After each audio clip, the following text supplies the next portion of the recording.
So we can continue where we left off. Man, I kind of regret not shooting the tree. Oh.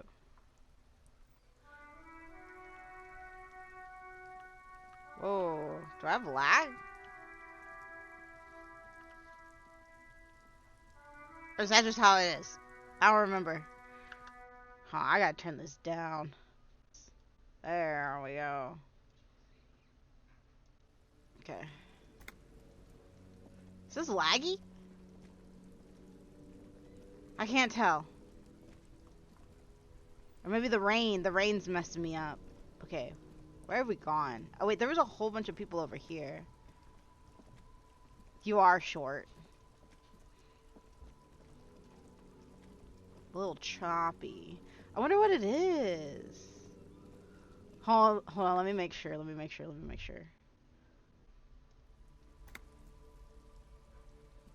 Burn the library.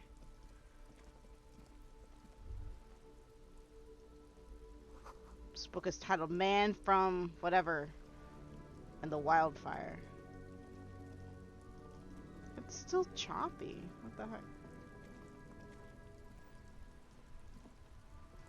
How did it work so smoothly last time? Alright, I'm exiting out of everything. Okay, I literally exited out of everything. I'm going to talk to the small child. What small child? Wait, that doesn't even feel any better! Oh, this is a small child?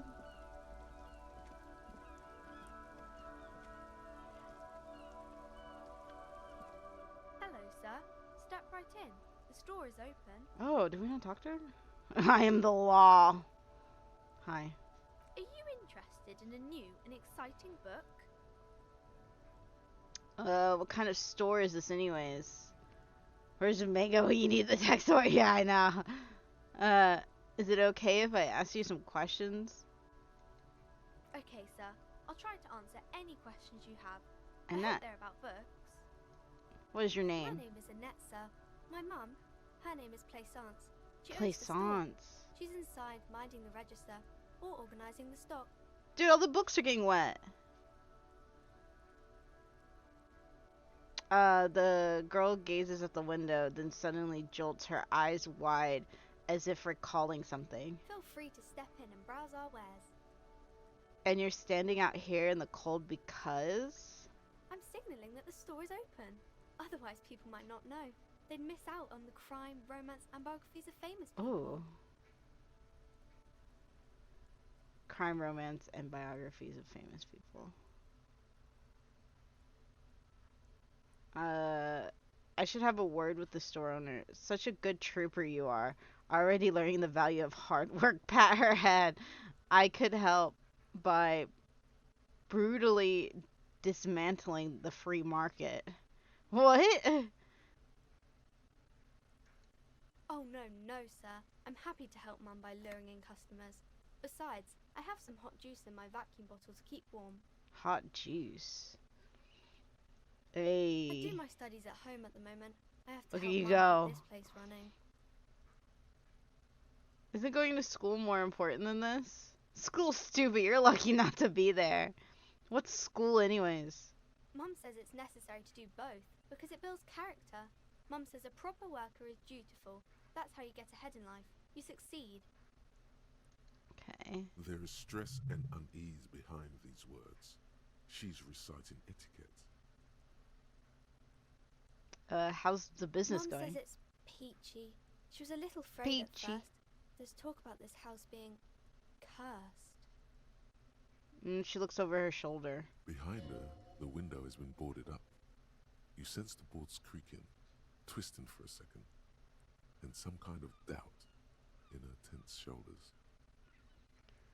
Good to hear that it's going well. I'm sure there's nothing to worry about. Cursed in what way? Cursed We like in a way curses. that makes them say that no business has ever really thrived here, sir. That they all go... Bankrupt. Exactly. But we've been doing fine so far. I don't think curses are real. Sounds rather serious. I should probably look into this. Narrow your eyes and look through the creaking boards on the window. We can go into the bookstore and ask about the case, but I don't see much more to look into here. The lieutenant makes a note in his notebook. Yes. Please do also look at our wares inside. The postcards and board games are there, sir. What do you know about the other failed businesses? How does this curse manifest itself? Stroke your chin. Enough about this curse for now. Nothing really, sir. Mum doesn't allow me to sneak around in the back rooms or the cellar. I don't really know what's there. She looks a bit disappointed. How's the curse It manifest? does not manifest itself in any way. It does not exist. I liked it better when we were talking about whether it's appropriate to stand out in the freezing weather. But Kim, the plasmic manifestations. What? No such thing. The lieutenant stands at your side, stern and serious. Anything else you wanted to talk about, sir? Maybe I can tell you about some of our books instead. What is this crime business? Crime fiction is about murders or burglaries or things like that, Ooh. and the work of a policeman or a private detective who's trying to solve a crime and catch the criminals. Wait, not crime fiction? I need to know what crime is. Why would anyone want to read about crime? Okay, get it. Crime murder. Crime murder gets the people going. We'll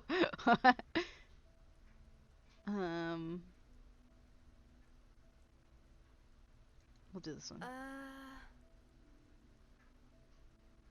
It's that bad. Point to your head. Crime is what we were solving before this conversation began. And it's kind of like a puzzle too. You can guess who the criminal is or how the good guys are going to catch him. I'm a policeman myself, by the way. You don't look much like a policeman. Wow. She examines you as if to find something policeman-like. Well, what do a cop look like then? What does a cop look like then? Okay, then maybe I'm not a policeman. Okay. Didn't mean to offend, sir. Sorry, sir. It's just that you don't look like Dick Mullen. She points at a book cover on which you see a strapping, Vespertine officer. He stands grimly over a body of a dead woman. I guess to be exactly like that Mullen guy, then I decided. Wait, I used to be exact. Oh God, I'm bad today. Oh, I'm bad at reading. It's back. I used to be exactly like that Mullen guy, then decided to live a little. You know, nobody actually looks like the guy on the picture. That's just a stupid fantasy of a man. It's not your body that's important. It's in police work. Anyway, it's your points to your head. Wow, look at the guy. I'll never be as good as Mullen. I actually had another question. Head, yes. Yeah. No, your mind. A quicksilver mine. This Mullen guy looks like he needs 4 hours just to come up with a single idea. No, he's wicked smart in the stories. She gazes an image of Dick Mullen frowning. Sure, when the author does all the thinking for him, real policemen have to think and act on their own. Like you, sir, of course. What was Just a that? fictional character. He's no match for you. What was that? Hi, Sylvie.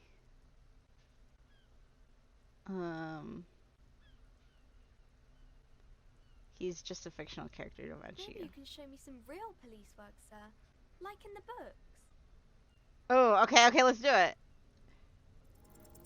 What the frick does this mean? What? Ah! You failed to deduce anything substantial.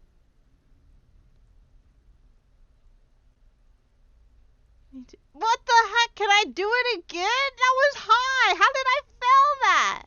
She waits intently. I deduced that you're a girl. You almost died. Yeah, I saw that. What was with the weird text?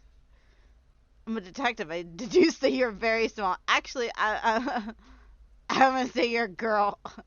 Come on, anyone would notice that. Dang. Hey, thank you so much for the follow, Miley.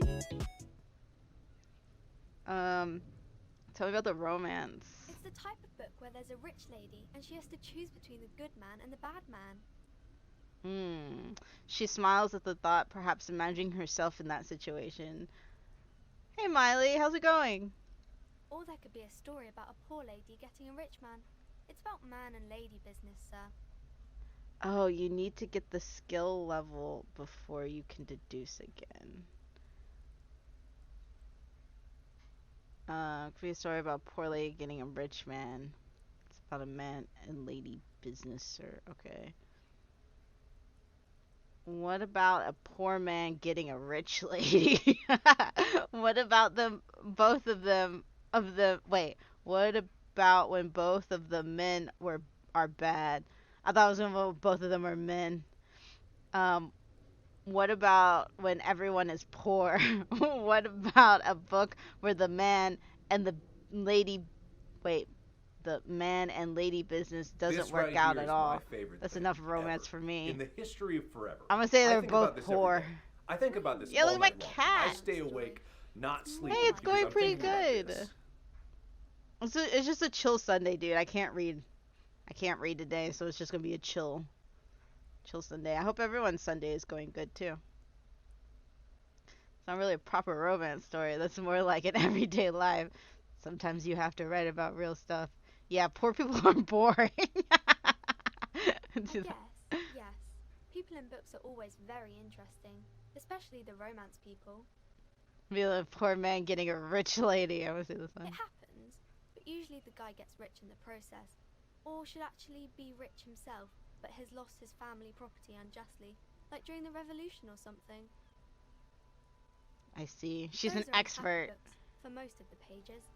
People sad about what they have lost, but then it all turns out just fine in the end.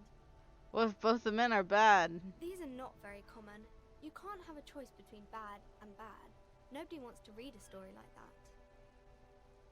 that. What if it was written really well? Well, maybe then it's fine. Maybe if the lady then decides not to pick either because she doesn't need a bad man. Yes, that would be interesting. It doesn't work out at all. I haven't read many of those. Maybe you should ask Mum. Yeah, you think she has one about an excruciatingly painful breakup? I don't think it's a romance story if the main characters break up, though. She pauses, trying to figure out the appropriate answer. No, think about it. One where they plunge into a torrid spiral of pain and recrimination, only it's really long and drawn out. Okay, yeah. No, I don't know. She looks at you with puzzlement. Doesn't ring a bell. Alright, I'll ask your mom. Yes, she knows books, definitely. What was that? An idea for an unfinished novel stuck somewhere in your forebrain. Hey, let's write a book. Dude, that's good to hear, Sylvie. I'm glad you're doing better than before. It's always an improvement, doing better. What about a poor man getting a rich lady? What about, when both of them, okay. Book where a man, okay. It's this one. Right? I haven't read many of Oh. those. Maybe Oh, ask Mum. never mind. I thought we were talking to our, okay. Mhm, To our I'm sure brain. she can help out. Anything else you're curious about? Maybe some about other books? Okay, I'll come back and do that. Who are these famous people? Oh, kings and queens and generals of old, or artists and writers, or musicians, those kinds of people. There's usually something extraordinary about them. She scratches her cold-ridden cheek, then continues. I think that's why people read them, to find the secrets of their fame. Seems like most people who read those books fail to get more famous from reading them. Reading those doesn't make the reader famous, does it? Alright, I had a different question. But it does make the famous people more famous. Fame sounds delicious. Maybe someone will write a book about me one day. Fame is for vain people. Sounds like sounds like a bunch of dorks. I'm gonna go with the first one. We want to be Why famous. would they do that, sir? Because I'll be a superstar cop in the papers and everything. That will show them. Yeah. Why indeed? I'm just an old time. No, we're cool. We're cool. That's so cool. Yeah. Look at the book cover picture and everything. Standing over a dead body, holding a gun. Heck yeah, she understands. See you around. I'll be back to impress you later. Okay, is it better now? Or is it still choppy? Because I might save real quick. And hopefully this is better.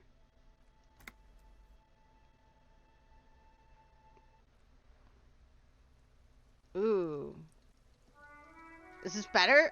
Wait! I can't tell. I mean, it feels the same. Can we go in here, actually? Okay. Whoa, this is her mom, dude? Wait, let me look at everything first.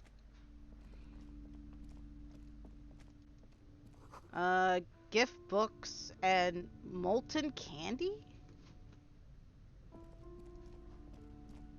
What is molten candy? Old sport magazines tucked away in a dark corner. Ooh. A small mountain of colorful board game boxes. There are numerous types of games for all ages. A lot of shelf space seems to be taken up by Wirral-related merchandise. Dude, I love board games. Storekeeper, what board games do you have here? Look through the pile. An endless variety of source books, lore books, and codices litter the table. The topmost book is titled Welkin Compendium, 2nd edition. 2nd edition. There's also a large hardbound tome with intricate cover art, The Hunters of Katawak, Boreal Creature Compendium, Ooh. and a Pick Your Path adventure Ooh. game titled Tales of Wirral, Dude, of Velkrag. I always wanted to do one of those books, the pick your own adventure, where it's like, I remember being as like a little kid and being in daycare, and we had like a book section, which I never touched. But then like one day I did touch a book, and it was like a Goosebumps book, and it was like about you and your sister, and it was like you have to like you switch to a certain page if you chose an option. It was sick. I didn't read it really. I just thought it was sick. Hey, yeah, nice. Nice. It always feels good right after you shave. Books in a board game section? Who wants to read books? Anything that really catches my eye? Maybe I'm not into all this. Okay, let's do this. There's a box that says Wirral, 3rd edition Mega Setting Supplements Module. The side panel notes a fantastique adventure board game, Fantastique. new maps and miniatures. A sticker on Dang. it displays 25 real. We're gonna get this. We're gonna come back and get this. But why are you bummed? Have glue? Let's look at the board stuff. Board games, Whoa. sir. Sir. Culturist is a classic for sure, or perhaps you'd like Archipelagos of Incylinder, a very educational game for those interested in geography. Dang, I'm so bad at geography. Browbritter is a fun game of economic competition, but can get quite intense after a while. We have games for the whole family. You can play with your children. Whoa. Who are you going to play board games with? Do you have friends? Family? I have friends. Look at the lieutenant. I don't want to think about it. Yeah. Are you actually friends? Or just colleagues thrown together by circumstance? Nah, we're friends. Look at me. Who would want to have children with me? I don't feel as if I have any children. Yes, kids, family, chicks. I have all of those. Then you're a lucky man, officer. Children are the greatest of treasures. You have to pay for your room first? Why do we have to pay for my? Why do I have to pay for my room? Don't look. Oh my god, what is that, Sylvie? She fiddles with her pendant For thinking. playing with friends, I'd recommend Suzerainty. It's a civilization building game where you build a civilization, then set off to brutally colonize and repress other civilizations. What? It'll cost 12 real. Okay. We're gonna come back and get that too. We're gonna get all of it. Lousy auras there. No, role-playing games are popular among Auras? those types. You know, who are into those kind of things. Personally, I don't like it. Not at all. Aura? What's she talking about aura for? I've heard they turn people into occult enthusiasts. That they have rituals where they try to summon entities. Ooh! Highly immoral stuff. You can still buy them though. Okay, we'll buy those too. We're gonna buy everything. We're gonna buy this one. For sure.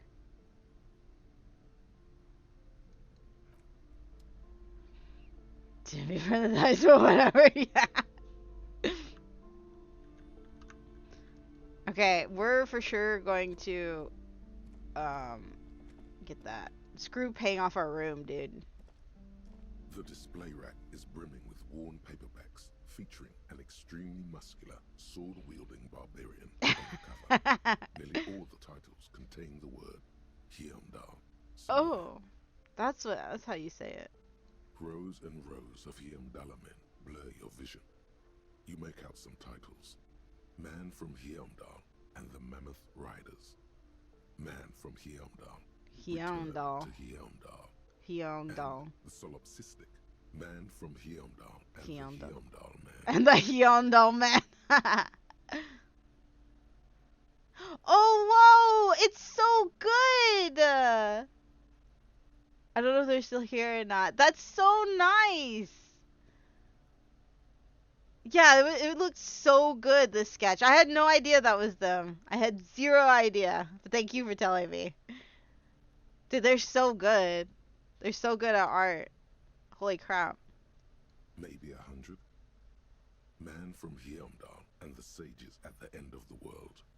Man from Squeeze Hyundai hug. and the false god. Man from Hyundai and the scorched Hyundai. earth. Man from Hyundai, the Hyundai colonies. Man from Hyundai and the swamp beast.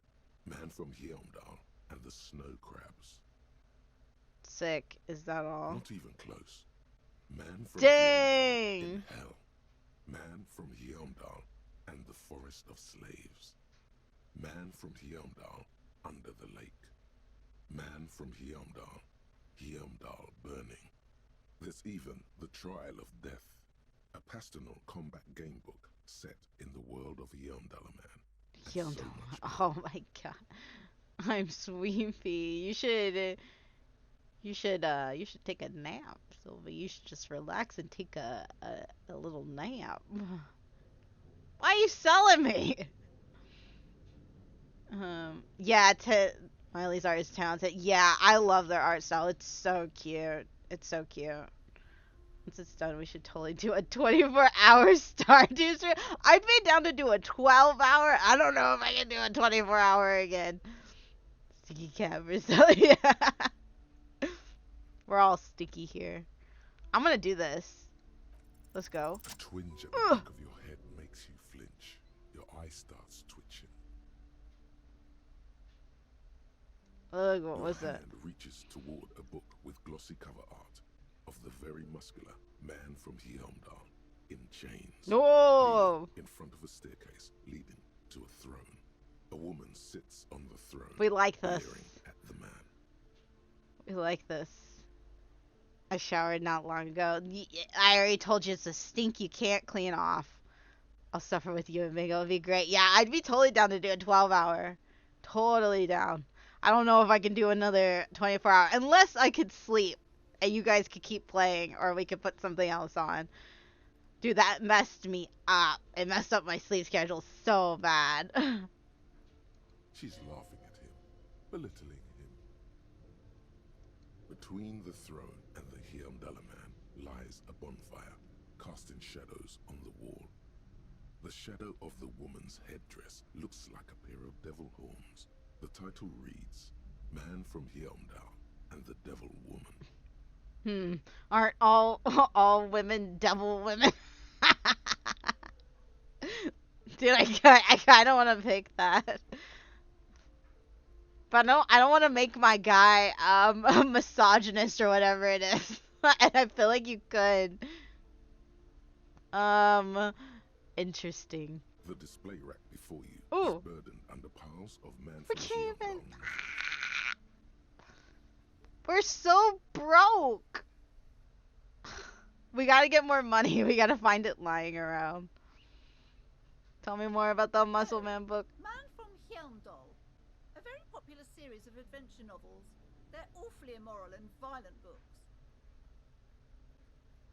Violent. Blood and violence, scantily clad women, epic narratives, all those mystical things he encounters. They're bound to grab those with little imagination and nothing to do. Dude, I don't know if this is a scam. I don't know who this loot person is. I don't know if this is a scam or if they're actually trying to be nice. Hello, Mango. Sounds good. Which one should I start with? That doesn't sound like something I'd be sounds good. Which one should I start with? What does it matter? That's a very yeah. However, the customer is always right, they say. I just always worry about like being mean to not bots. Like there's like a small tiny chance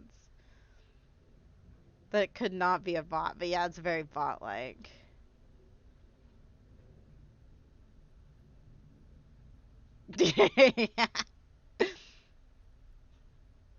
Oh, thanks for checking for me. Yeah, it's definitely a bot probably. She rolls her eyes and fills her pendant. Ooh, she really likes her pendant. If you're a novice of the series, I'd recommend Hyamdalaman, the man from Hyamdal. It's supposed to be a good Hyamdal. introduction to the series. Nah, we want the devil woman. We're gonna come back here and buy stuff before we pay off of our room. Cause priorities. Dude, I feel so bad because it's like I'll collect natural recipes. Arda. All about lake trout. I want to click like all the dialogue options. Like I gotta see them all. You want me These to? shelves Yeah, go are ahead. overburdened with books from the same series. You see the name Dick Mullen over and over. A couple of spook novels hide amidst all the detective books. Thrilling tales of spycraft and daring do. Ooh. I was just I watched Wake Up Dead Man yesterday. I freaking love those movies. I love like detective like murder mystery kind of movies, and I was like, dude, I've never read a murder mystery book. I need to. I think I remember in the Minecraft that I was like talking about how I want to. And I could oh dang, I can't remember her name. There was like this lady who writes all these murder mystery books. And I remembered it the other day. Now I can't remember it. Never mind. But I want to read one of her books. Look through the display Crime books. fiction is a disgrace. An asinine misrepresentation of the physical attributes of the arduous everyday work of actual police officers. These books greatly overstate the excitement of police work, glossing over how long it takes to actually follow up on leads and eliminate dead ends. Oh, yellow curtains. Yeah, I'm gonna go over there.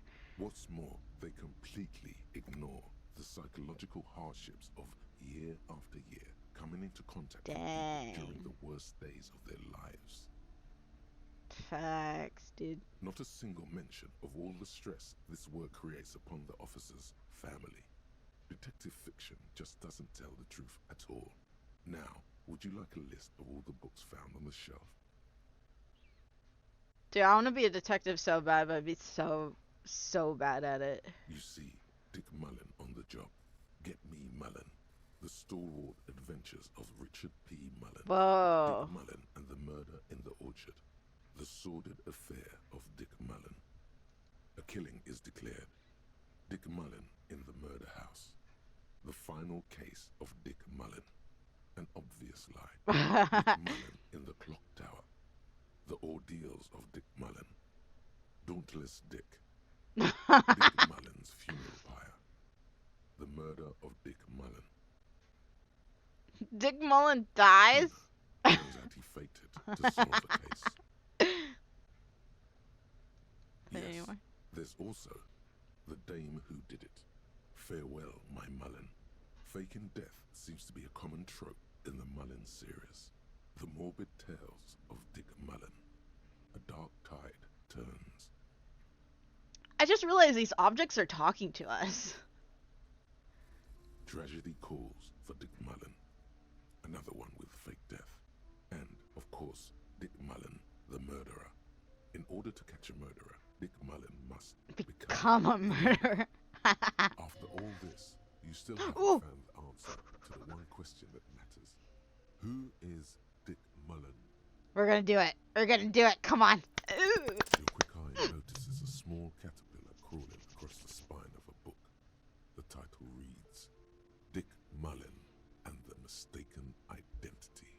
Dude, it just feels so good when you see that green, dude. When you see that green. What do we have here? Mistaken A identity? worn paperback from Dick Mullen's classic Hard-Boiled Phase. The premise seems to be that Dick Mullen is framed for the murder of his best friend and has just a few days to prove his innocence. Why does this speak to Could me? it be the motifs of unstable identities and shocking betrayals? That's probably right. I'm a complicated guy full of contradictions. Then this is the book for Oh, we gotta get this book too! Oh my god, we gotta get money! Oh, crime, robberies, murders, even sexual crimes. We're fortunate to have Dick Mullen and his stories to sort all that out. You're a police officer, apparently. You should buy all of these. They really do teach a person how to be a proper detective. Dang. Billy, how do I make a lot of money fast in this game? How do I make a lot of money fast? Quaint picture book, brochure, very colorful. It's a tome of fascist magic, rather candid. Did I say that right? Does that say fascist? The plaque on the shelf reads, Robbing people you Biographies sick. of famous people. You see a large variety of names, none of which ring a bell. Wait. Really? Wait, can I really rob people?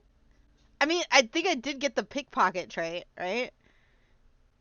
Dude, our face down here, I can't get over it. Look through the display of Browsing books. through all the books with all their names makes your head spin. None of these seem important or relevant. It's all just vapid egoism. Of biographies. I don't think I could ever read a biography. Suddenly, a particularly odd title catches your eye. It reads, High Speed Love, the tragic true love story of Jacob Irv and Alfie Delatraz, by one Cecilia Averbrook. I don't know. I just figure it's always a quick way to make somebody, yeah, true. High Speed Love chronicles the romance between two of the finest tip-top tourney racers in history. One of them is the madcap driver, Jacob Irv. His blonde mane graces the cover. Whoa. Next to Irv's life story, you see a slim biography of an Occidental rock star called the Anti-Star. He's Whoa. famous for shooting morphine into one of his eyeballs Dang. and cocaine into the other. Dang. Next to that, Rivasholian radio personality Guillaume Bevy stands in front of a rundown drug den. He's a permanent fixture on Channel 8, reporting on real-life crime and ruining cops' days. I really must insist you buy one of the books. Reading them is not for free. Do still browse though, but not too long. Oh, dang. I'm sorry, I I did not mean to rush you. You are browsing. Go ahead. Take your time. Time is commerce. Okay. I would say the greatest innocence. Yes, most certainly.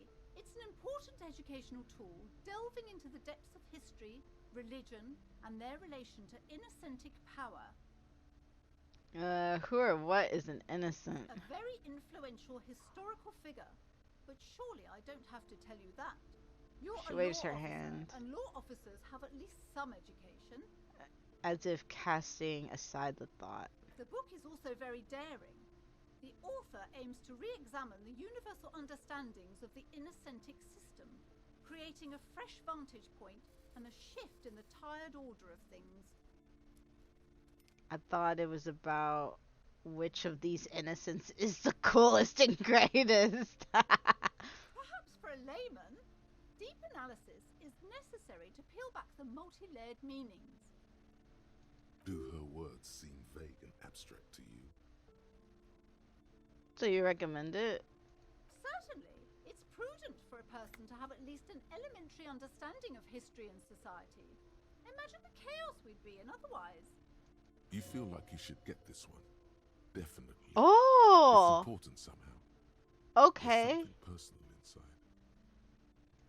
I'll take it. True cultural touchstone. Enjoy the read. We could afford it. We had like $7. It was like 4. That was like a good chunk of our change. We'll get more money. We need to get that game. Several maps have been attached to a bulletin board hidden inside the alcove. They're held up by small pins. The board has come loose from one corner. The maps look old and faded. Your eye catches a map of Insulinda, a map of Revachol, and a map of Martinez. We'll look at all of them. This large map displays archipelagos.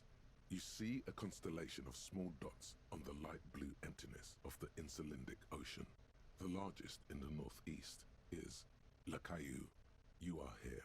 Another, far away in the southwest, Seminese Islands, Ile de Fantôme. Dude, every time I hear Le Caillou, I think of those memes. Those like Caillou memes. Ozon, Laurentide, Fas à la Mer, Archipelagos, North Arcade Islands, all just specks of dust on the vastness of the Insulindic. On the edges of the map, the color fades into a blur of dotted lines, black and white, disintegrating into mathematics. In the northeast, a dust mite stands on the north coast of Caillou in a bookstore. It's you. What? Squint first. You can see cities on the island. You can, on Caillou, Revachol, a single black star, on Ozon, Fondelier, and Vimandu, on archipelagos, Croyan Moran, Villiers, on Seminine, Olduvai, and on Laurentide, Deora of the Seven Seas. Look at the edges. The ocean breaks apart into a tangle of cosines and azimuths, all pointing into pale nothingness. Windy is the north azimuth. Grad is the northeast azimuth. God, this is Samara is confusing the me. east azimuth. Seol is the west azimuth. Isolas, they're called. okay. Connections to other worlds.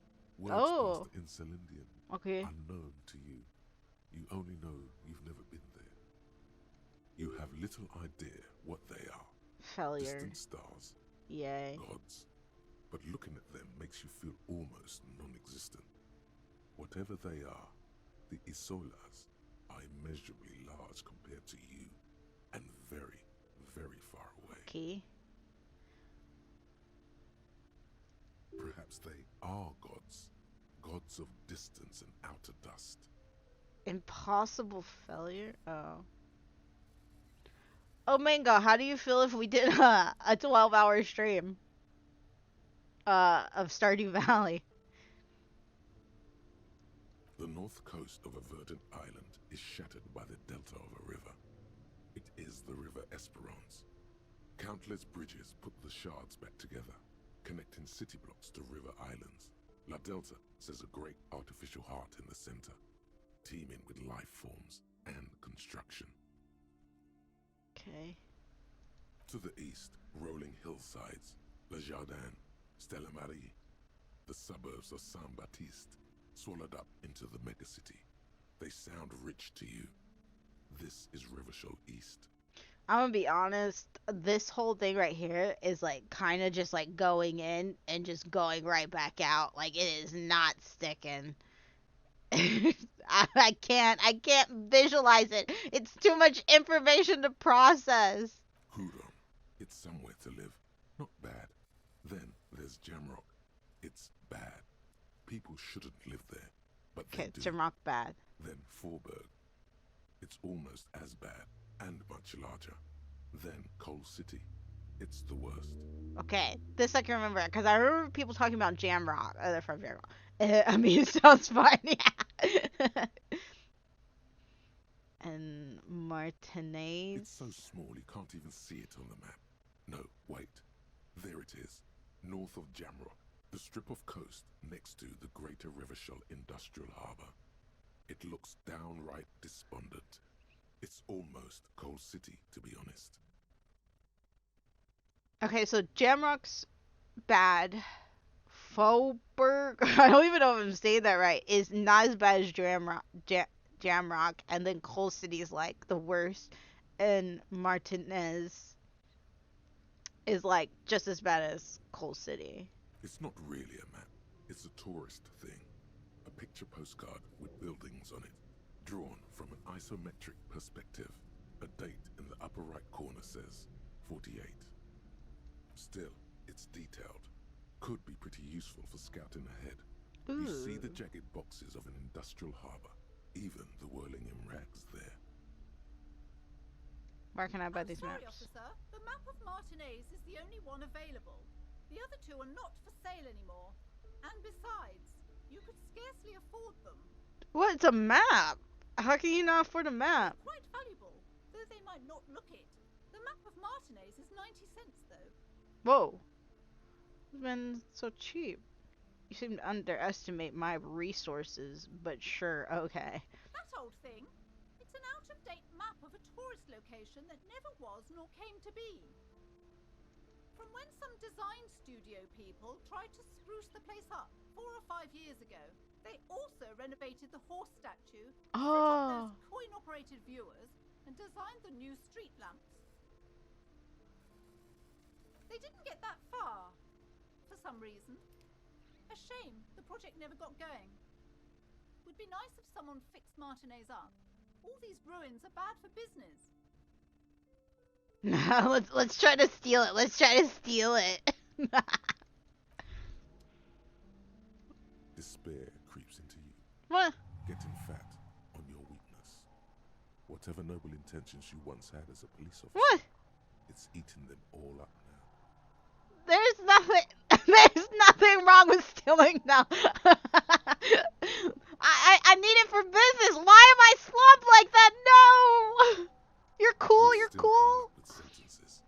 That's a step up from total annihilation, right? I'm seriously running out of shits to give. Let's let corpses hang on the trees. I'm quitting. Fuck you.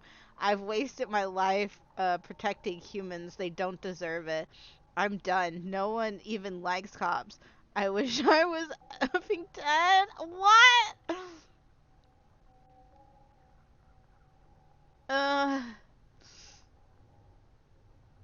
I don't want to quit being a cop. I want to be a cool cop.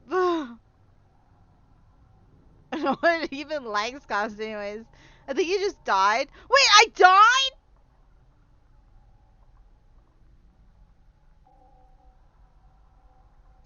Fuck me? Oh, Please leave the rage you have for after we finish the investigation. what?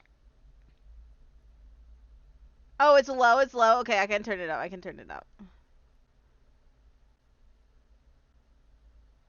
Where is it?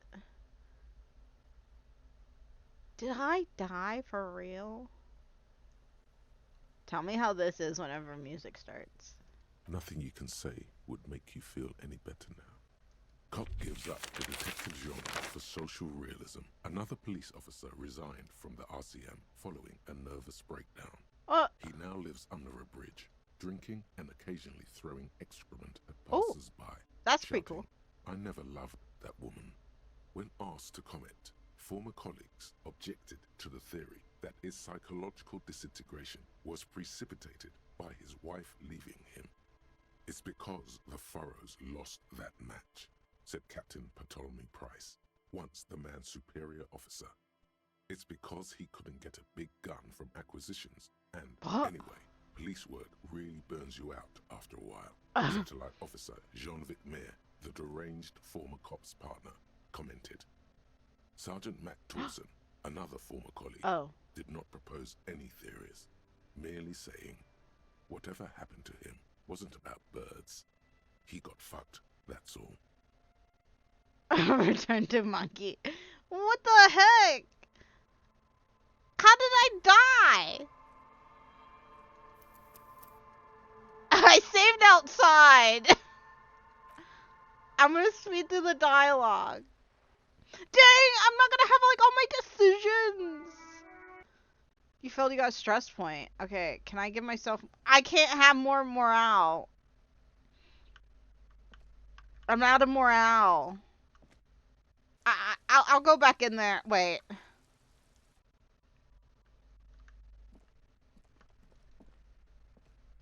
A small You need to mountain buy of more colourful morale board juice. game boxes.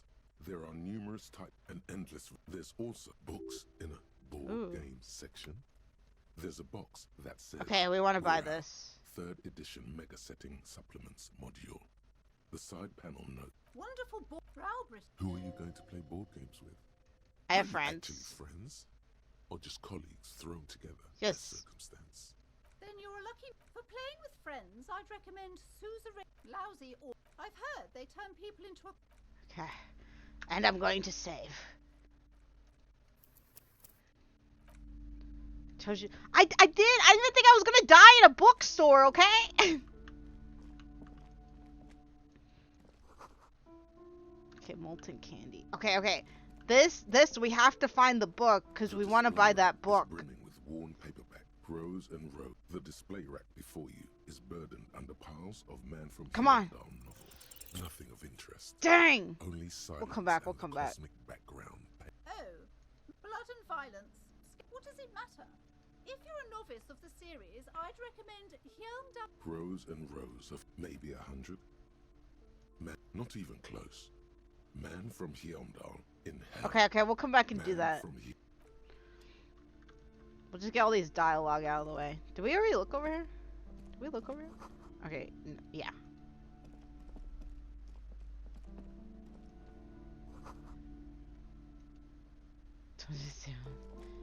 Can deny anywhere. Wait, let me save. Okay.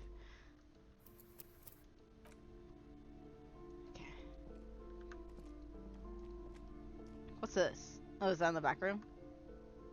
These shelves are open. A couple of spook novels hide amidst all the detective book crime fiction. These books, what's more, not a single mention of all the stress this. You see, a killing is declared. Oh no, turns out, yes, tragedy called. After all this, you still haven't found the answer to the one question that matters. Despair creeps into you. Getting fat. Oh! Weakness. What?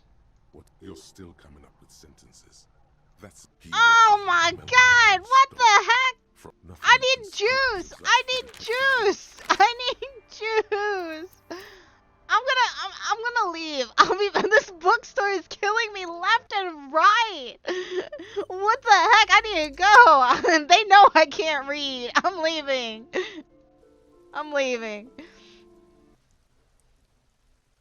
Where do we get juice from?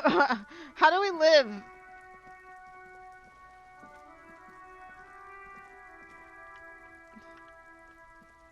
Behind the corner. There could be something cool. Okay. You go to the corner, have a smoke. What are you talking about?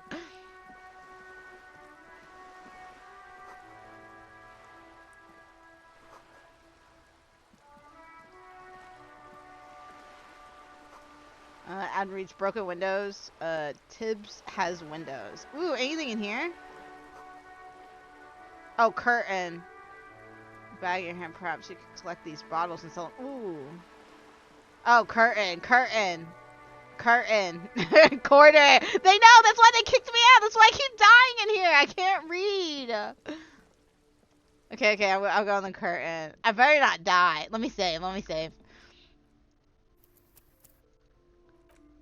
You know what? I didn't know you could die just like that. I didn't know, like, freaking You see rolling a set wrong. of tattered curtains blocking the way to another room. A strange cage-like trinket dangles from the curtains. Oh, you said corner. Go into the corner. Okay, I'm not dumb. Excuse me, officer. The back room is strictly for employees only. Examine the strange cage-like trinket. You see some kind of charm, an irregular polyhedron assembled from bones, sticks, Whoa. and straw. Inside, a disturbing fish head with empty eye sockets stares at you. Oh, that's cool. I told you. Well, I didn't know it was gonna be that easy. Okay, I know that like getting morale low, and I could understand seeing like a dead body or something, my morale going low. But I had no idea like trying to look at books was gonna kill me. I had no idea. Listen, he said something cool with a smiley face. That equals death. Yeah, I know, but I'm still gonna look. Aside from poking at it suspiciously, I already there is saved. nothing else to do with the fish head charm at this time. The curtains remain shut before you. Pull open the curtains.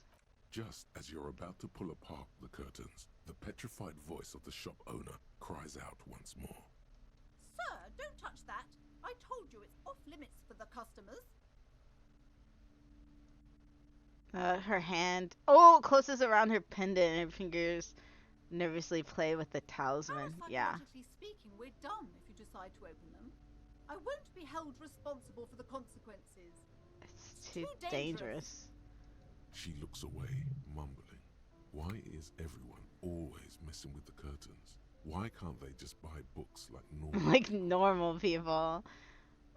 This is about the curse. That's why you're afraid, ma'am. This is different. I'm a police officer. I need to get in there. But I sense this place calling for me. I must investigate beyond the threshold. I don't care. You can't stop me. I'll open them. Alright. Okay, now we're gonna be like, it's calling us, dude. You do? My God, even more reasons not to mess with the curtains. Step away, dear sir. Oh, is this about the No, curse? It's just a storeroom for the employees, I told you. Now please step away from the curtains. I don't care. You won't stop me. I'm gonna open them.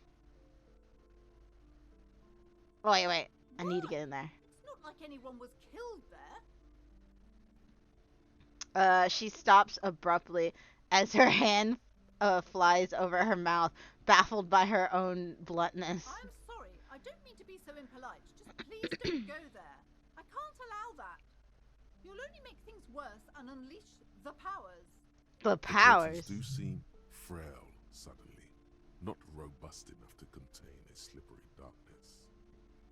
Okay, we're gonna just open it. No! Please just talk to me, officer. Come here and let's talk Come this through here. before you decide to do anything extreme. There is something mysterious about the curtains. Be careful. I don't think I'm in the best, like, mental position to open up these curtains. The curtains, tattered with age and covered in dust, hang before you, as if taunting you.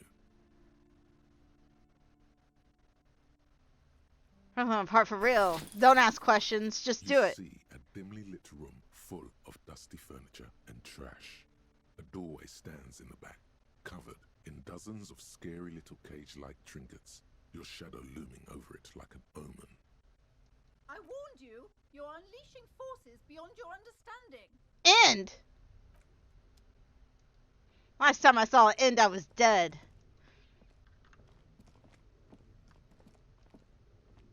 What's this? Ghostly silhouette of hair dryers. A vaguely androgynous portrait of a man. Merely looking at the unmanly haircut threatens your masculinity? What? We're so cool. A heavy door with a missing handle stands before you, covered in dozens, if not hundreds, of little oddly shaped trinkets and charms. It appears to be locked. Knock, knock. Only an echo. No one is there. A hollowed out, dark echo. I gotta try it. It's low. I gotta try it. Knock the door down. I believe in you. Yeah, you're at 4%. I'm at 17. That's not that bad. That's not that bad. I'm gonna do it. What? Oh, come on. No.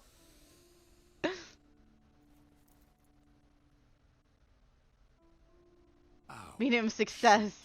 Whose moronic idea was it to just run through the Oh, wait. door? Don't you know What? that things like that hurt? Alright, I didn't realize we were gonna run through it like that. He took a physical damage. Okay. Okay. Oh god, try to breathe normally.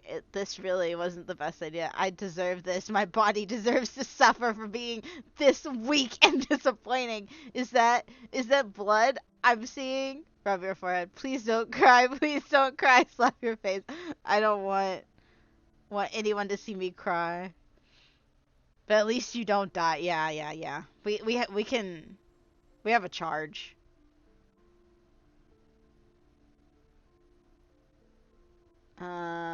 My body deserves. I would do this one. Are you alright? Lieutenant, the This looked step closer to his pretty eyes intense soft and and worried. painful, I must admit. Oh, I like him. What is going on there? Nothing. Are you really trying to break down the back door? An upset, high-pitched voice calls out from the bookstore. I warn you, don't tempt the spirits, officer. Don't tempt the spirits, or you'll damage the holy wards on the door. You can hear her take a frightened step backwards. Don't tempt the spirits. Okay, yeah. It barely looks like you've done any damage to the door, however. It's still locked and closed, covered in dozens of little charms and trinkets. Okay. So I have to come back here and knock it down again? I'm gonna save.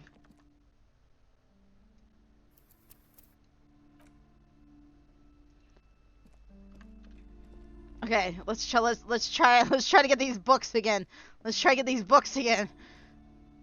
These shelves are overburdened. A couple of spook novels hide amidst all the detective crime fiction. These books, what's more, not a single mention. You see, a killing is declared. Dick owner. Turns out, yes, there's also tragedy calls for Dick Mutt. After all this, you still have Let's go. found Let's the go. author. Let's The go. guy notices a small caterpillar crawling. A worn paperback from Dick Mullen's class. Could it be the motifs of unstable identities and shocking Complicated guy full of betrayals? Then contradictions. this is the book for you. We're gonna get that one. Oh, crap! You're a police officer. Okay, let me save.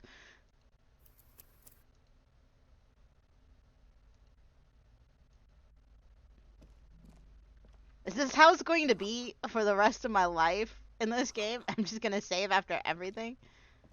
Okay, we got to get this book in here The plaque too. on the shelf reads, by browsing through, suddenly, a high-speed next to that. I'm sorry, I did not mean to rush. I would say the book is also very daring. Perhaps for Do her words seem vague and absent? certainly it's You feel like you should get this one. Okay. Definitely. It's We'll- important. We'll buy it. We'll buy it. true cultural touchstone. Okay, now we save.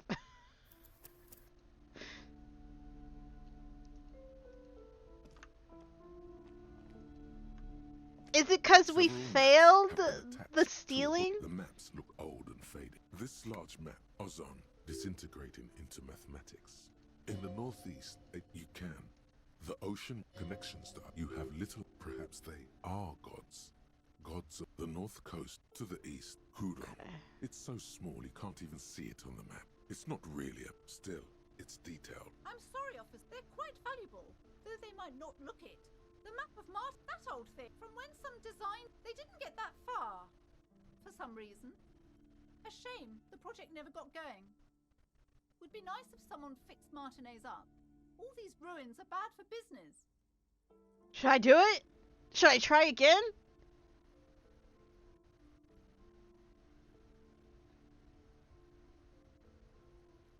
Always wins, always lose. Let's do it. I think I died. Despair. Yeah. Dang it! Getting fat. How are we not built for this? You're still coming up with sentence. He watches you melt down stoically.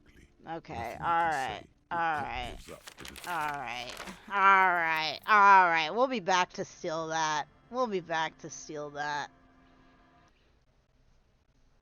Let me go look at something else. Let's look at this. Another boring book just discarded here. This bookstore is not strictly about crime, romance, and biographies of famous people. There's also a wide range Ooh. of paranatural literature. Amidst the various books, you find one written by someone named Matthias W. Dundas. It's about wholeness, unity, balance. The point of the book, and many others on this shelf, is to give people medicinal advice in situations where they don't have access to paid health services. How does that work? It serves platitudes, while also telling everyone that traditional medicine, the kind people don't have access to and which costs more than this book, is garbage. And will Whoa. only give you cancer anyway. Not even curing your cold or anything. Wholeness, unity, balance, on the other hand, can basically take care of anything. Though it is important to note, when it's up to your mind to heal yourself, then it's because of your mind that you're ill in the first place. The book features chapters on topics such as how to find magnesium. What? It even Oh! lists plants you can harvest magnesium from. How to continue drinking if you're an alcoholic Oh. who has destroyed his liver. And there's even a chapter on the ancient Seraïs tradition of using duck gallbladder preservatives to treat and prevent sexually Whoa. transmitted diseases. Pre and post factum apply. Nothing worth buying. This is just mundane garbage. What's even paranatural about this? Ooh, I'm gonna do this one. Let's go. The throbbing in your head increases with every passing moment you gaze at this shelf. Suddenly, as if out of nowhere, a small green book becomes apparent. The title of it reads, Medicinal Purposes of the Pearl.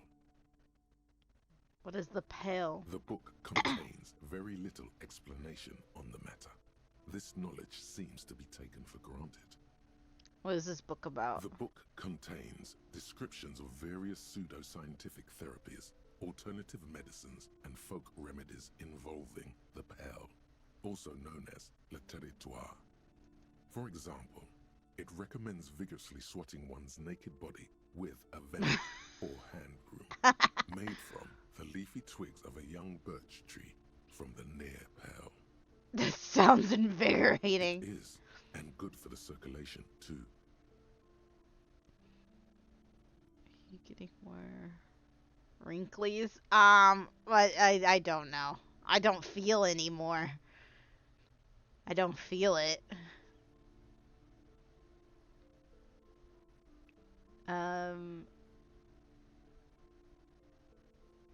Good for the circulation too. What else? It also recommends consuming distilled spirits like vodka or whiskey that have been aged in the pearl. Readers are instructed to cover these jars in a shallow hole just inside the pearl and leave them there for 30 to 60 days, Ooh. depending on the potency desired. We like drinking. Among other benefits, it is alleged to restore a damaged liver to perfect health. I should probably get my hands on some of that. What else is there? How's that possible? Is it any more improbable than anything else that human beings put their faith in? Fair enough. What else is there? For general health and well-being, readers are encouraged to take regular strolls through the pearl. What is the Though pail? the sidebar cautions readers to limit each stroll to less than an hour.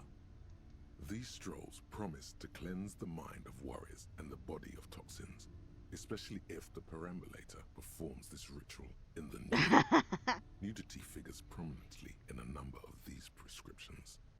This is exactly what you need. Huh? Anything else of note? There's an entire section devoted to cures for men who are struggling to perform their marital obligations. Well, I certainly don't need that. You close the book and return it to its place on the shelf. What are these books? Sir, Hum? please, no browsing in that shelf. That wisdom is not for free. I can't have you end up, like, opening a police store next door and stealing my customers. Oh no! What? Okay, I guess we'll talk to the lady. I'll save before I talk to her, in case she kills me mentally. And then I'm gonna come back and try to get that map.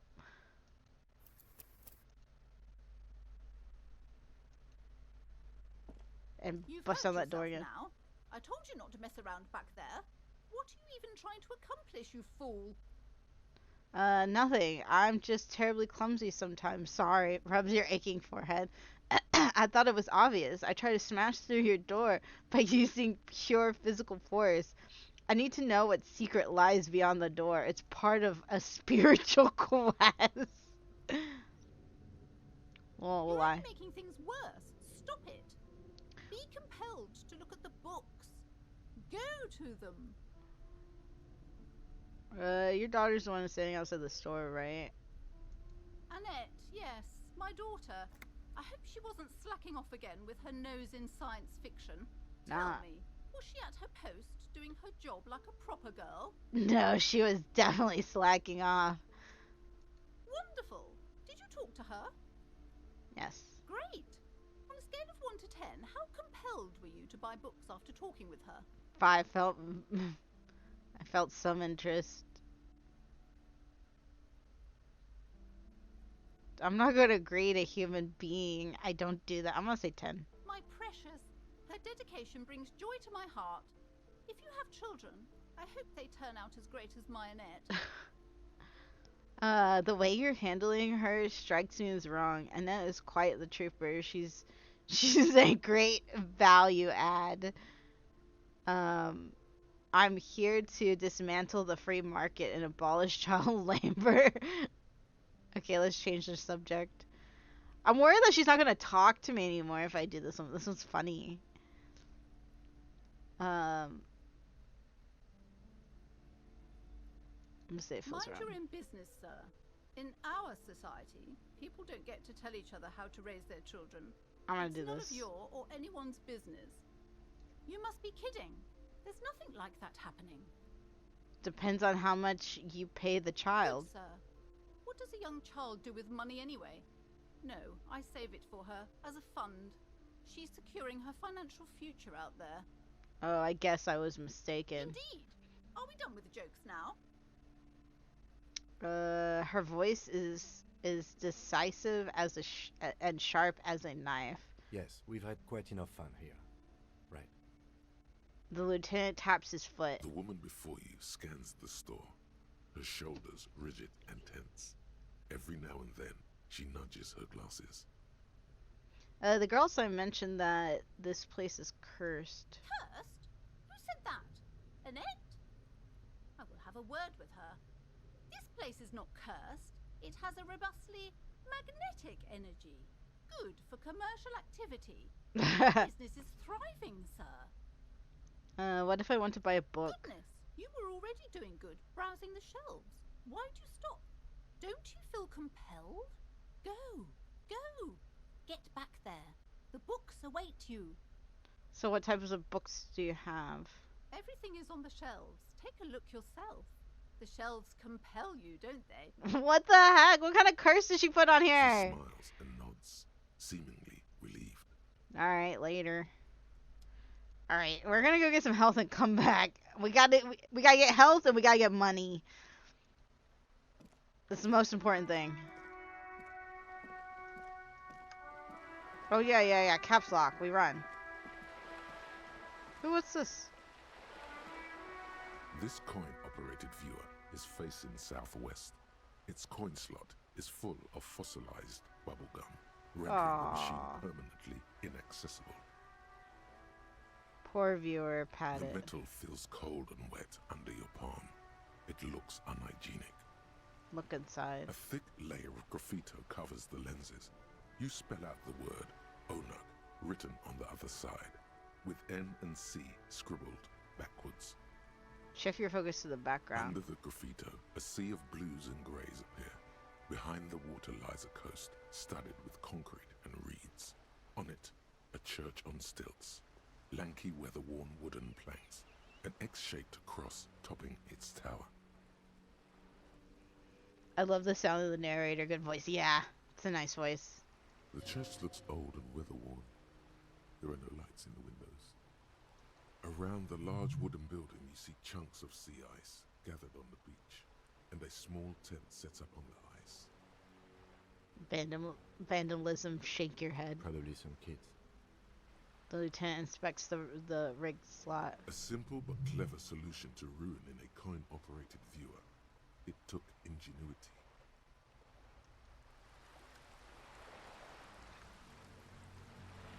Is this one messed up too? This coin-operated viewer is facing south. The instruction manual says to insert 25 centimes and pull the handle while looking inside. Then use the focus knob to zoom in if necessary. Okay, we'll do it. We'll do it. Your money disappears into the coin slot. A clunk, the ring of metal. Pull the handle. Curtains on the display open. You lean in to catch the view. It's blurry, different blues and greens. In the middle of the shimmer stands a drab grey shape, like a ghost. Turn the knob to focus your The vision. lenses shift. Ooh. The ghost sharpens into an islet in the bay. In the ruins, a man-made structure is visible. A half-sunken sea fort. Its concrete almost reconquered by nature. It looks as if it was abandoned quite some time ago. Nothing but a rotten tooth remains of the anti-aircraft tower. A lonely birch tree grows out of it. There are ruins of some kind of building there. Really? I don't have the eyesight to make it out. The lieutenant takes off his glasses and cleans them. I think we got some stuff. Oh, we got points. We got points, right? Do we? Dang, I can't remember which ones I was gonna get.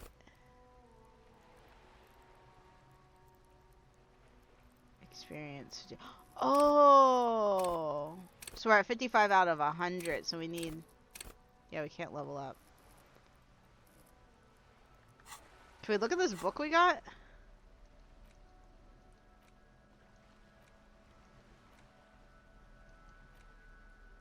Use the interact button. What's the interact button?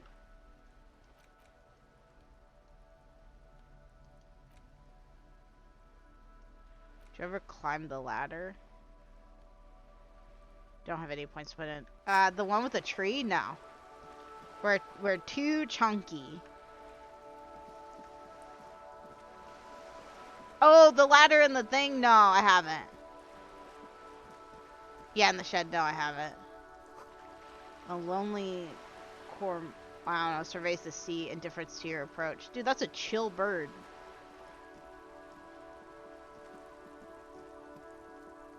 Where are we? You can meet Margaret Thatcher? Who's that? North. Inside the frame of the motorcycle and repair the tools used to dismantle it. Hi! Just keep exploring. There's a girl up there. Did she spill paint?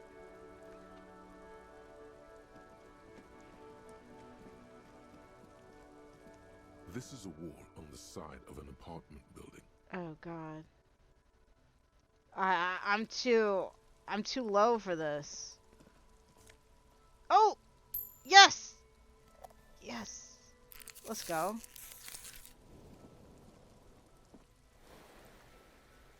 Do we have anything to, like, think about?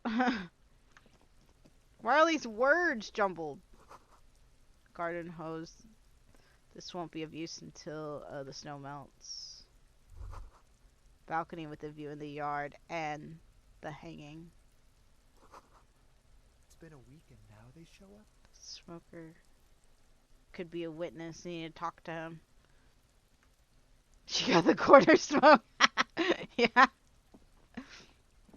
I guess I did. Chairs and tables eaten by rain and rot. Ooh. What is this? Orange bum hat. Health. Wait, that was health? I thought that was a fire extinguisher.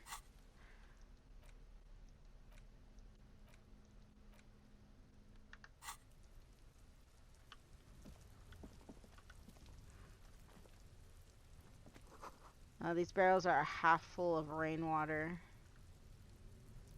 Can we get up here? Just a closed door, but you look at it suspiciously. Okay. Can we go in?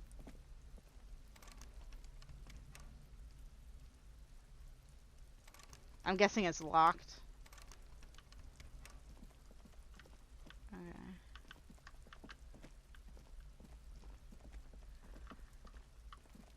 Oh wait, this is a door? Let's go up here. There must be another way to do the meeting. What the freak was that? Something up with him, something up with Kim, dude. Can we please run? Oh, I unclicked it. Oh wait, can we talk to the little kid? Are you trying to sneak up on me? Come to slit my throat in my sleep? Apparently, she doesn't like people standing behind her back. Oh, it's a girl? Pigs come to take me out, trying to snuff me out. Are you sleeping right now? Don't get fucking clever with me, pig. You think you're so clever.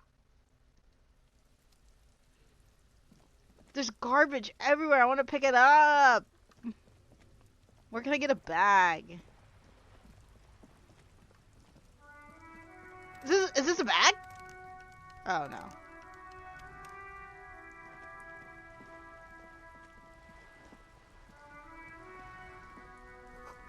Looks like there was more construction here once, decades ago.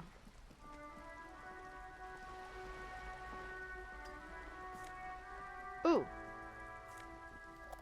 Let's go. I'm gonna take it. I'm gonna go ahead and take it. The belly of this boat shines like it was recently painted.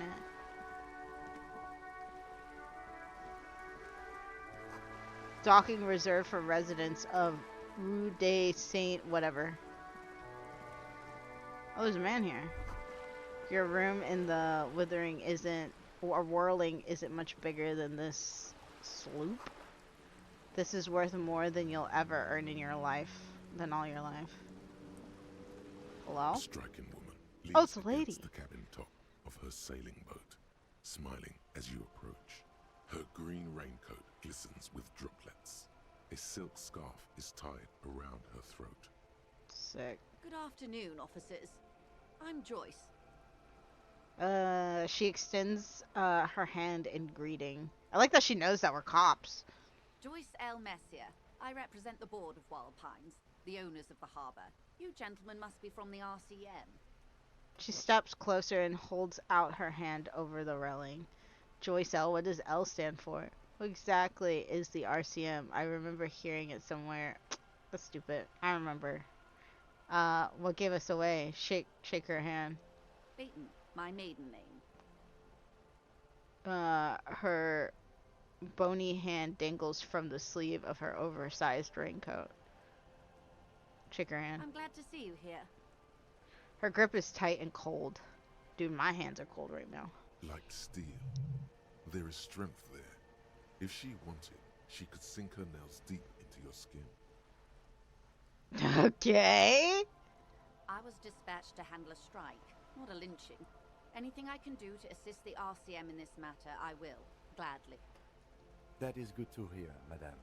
My Madame. colleague will take the lead on this interview. I should let you know that he is recovering from an unusual medical episode. Very unusual.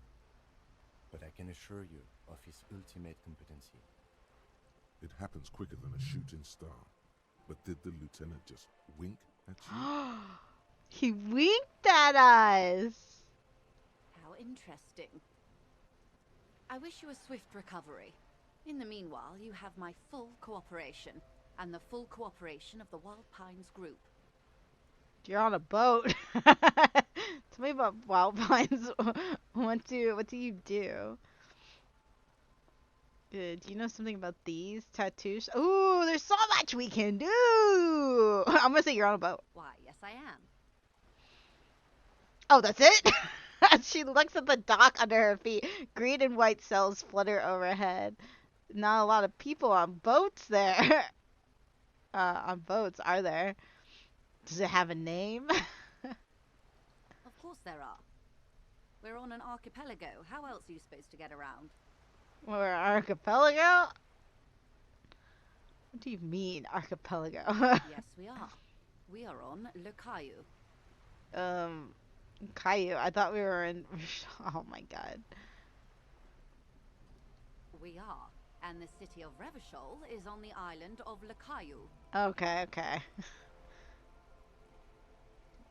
I haven't seen anyone else drive a souped-up Capri Kenema motor carriage either. Alright. Actually, that motor Yeah. carriage has been specially issued to serve as a patrol and pursuit vehicle. It's for crossing long distances in the greater Revachol industrial harbor. It's not a toy. Neither is this. A toy, I mean. It's a machine for crossing long distances in the Bay of Revachol, between the city and the islands. Does it have a name? The boat? No. It is called Cordelati 19 because that's the type of sloop it is. The word "it" feels strange. Huh? Such a beautiful boat deserves a proper name. Cool, but your boat really needs a name. I want to say that. Okay. How about Cordelati 19? Why?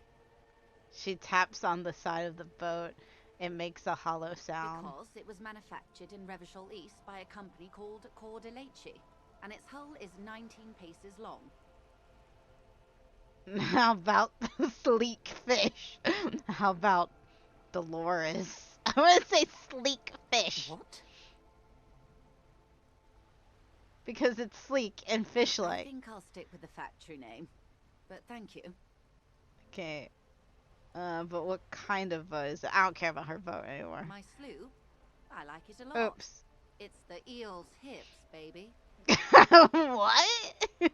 I'm enjoying this part of the interview.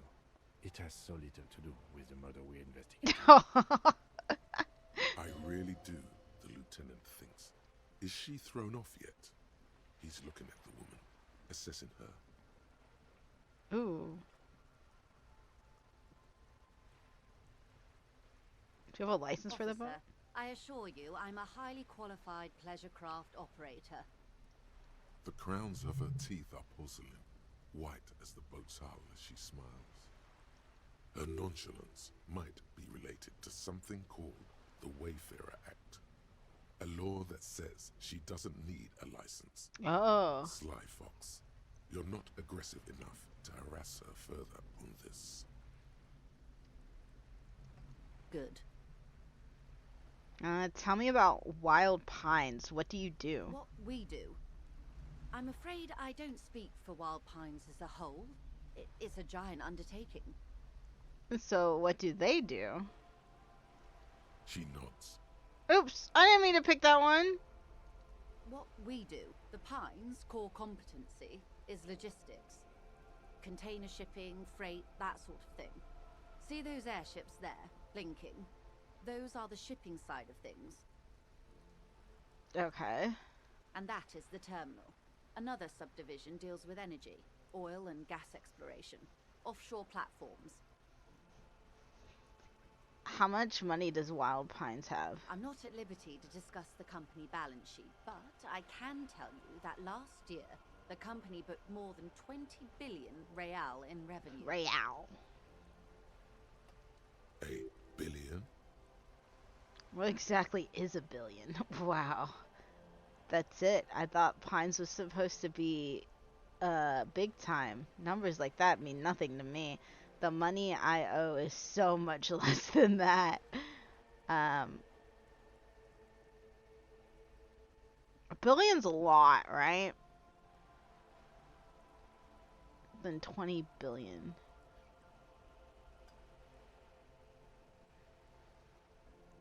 Wow. 20 billion is a large number, but the conglomerate employs 72,000 people. They all need to be paid. Then there are capital improvements, interest payments. Depends on how strong the currency is. Yeah. I like how Mango's getting in it. He's like, depends. A conglomerate the size of the Wild Pines is like a shark. If it stops moving, it will die. Then what becomes of those 72,000 families? It's a tremendous responsibility.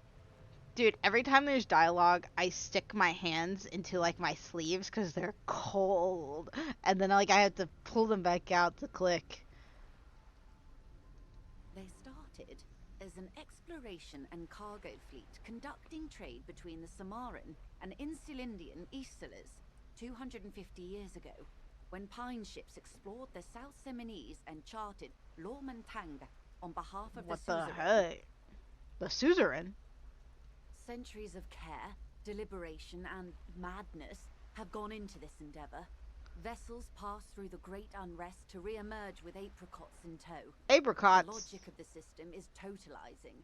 It's taken everything from its employees to build it. What does such a huge system want with a place like this? Look around. Look You around. mean aside from being the terminal's legal owners, who are responsible for moving 8% of the world's cargo?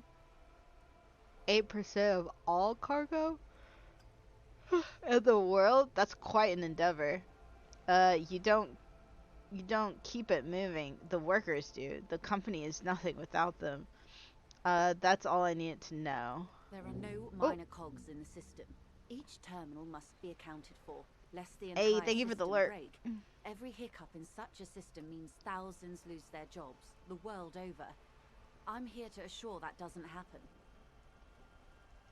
With your help, hopefully, says her warm tone. What can you tell me about this strike? Everything. Right up to, but not including, trade secrets. Ooh, wait. What if I wanted to hear about trade secrets? First, you'd have to repeal the Emergencies Act of Trade in Elements. That gives me the right to silence. It's quite the octopus. Octopus, I will slay it.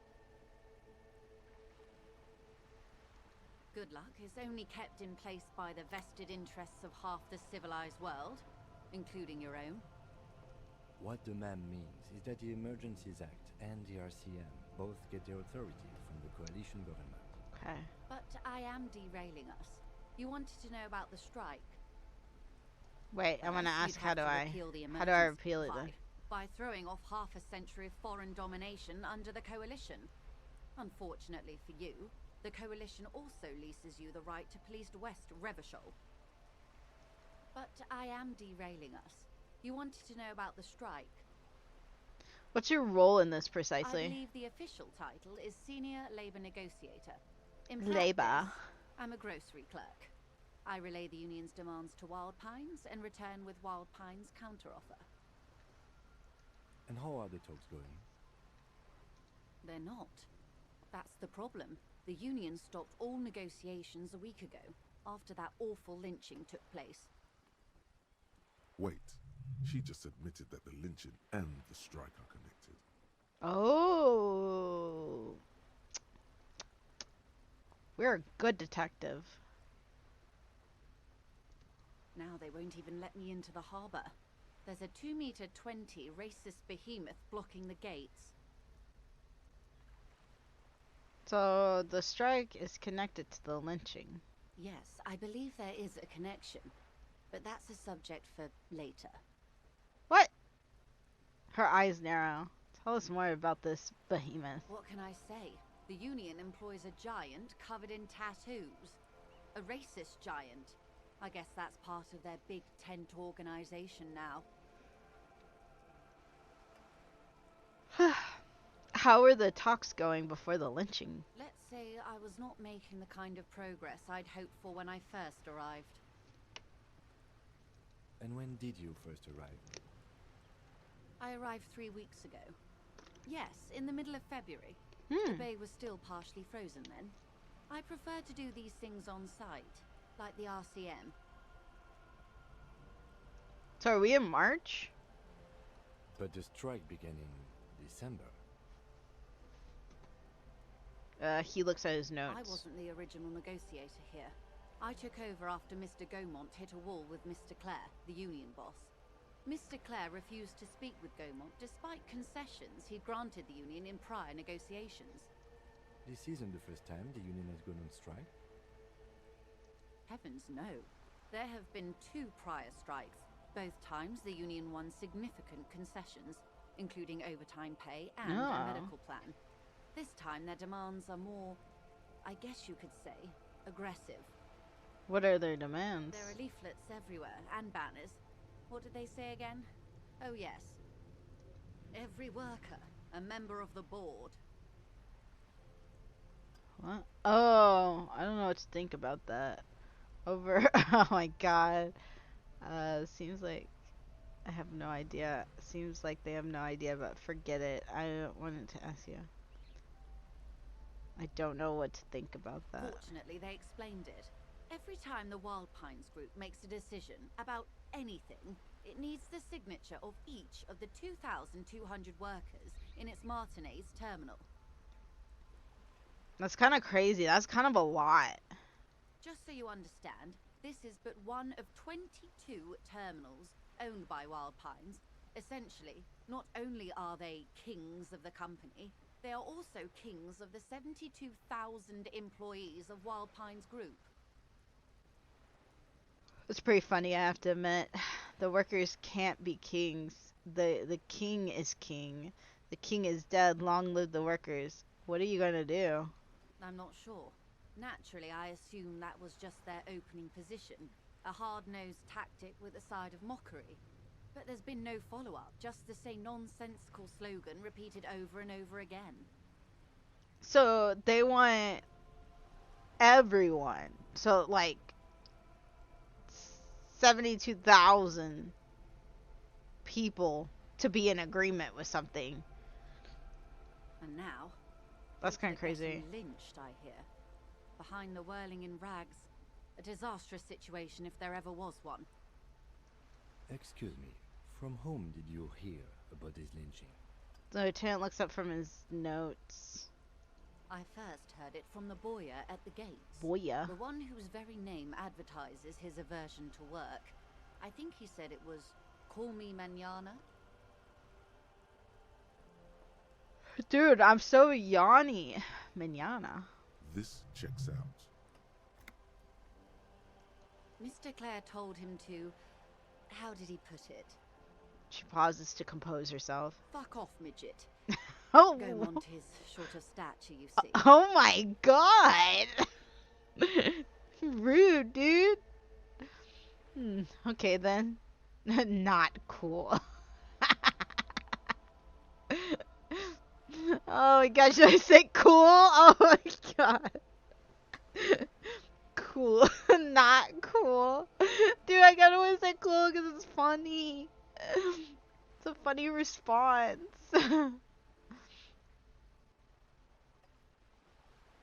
Cool. Yes. Extremely.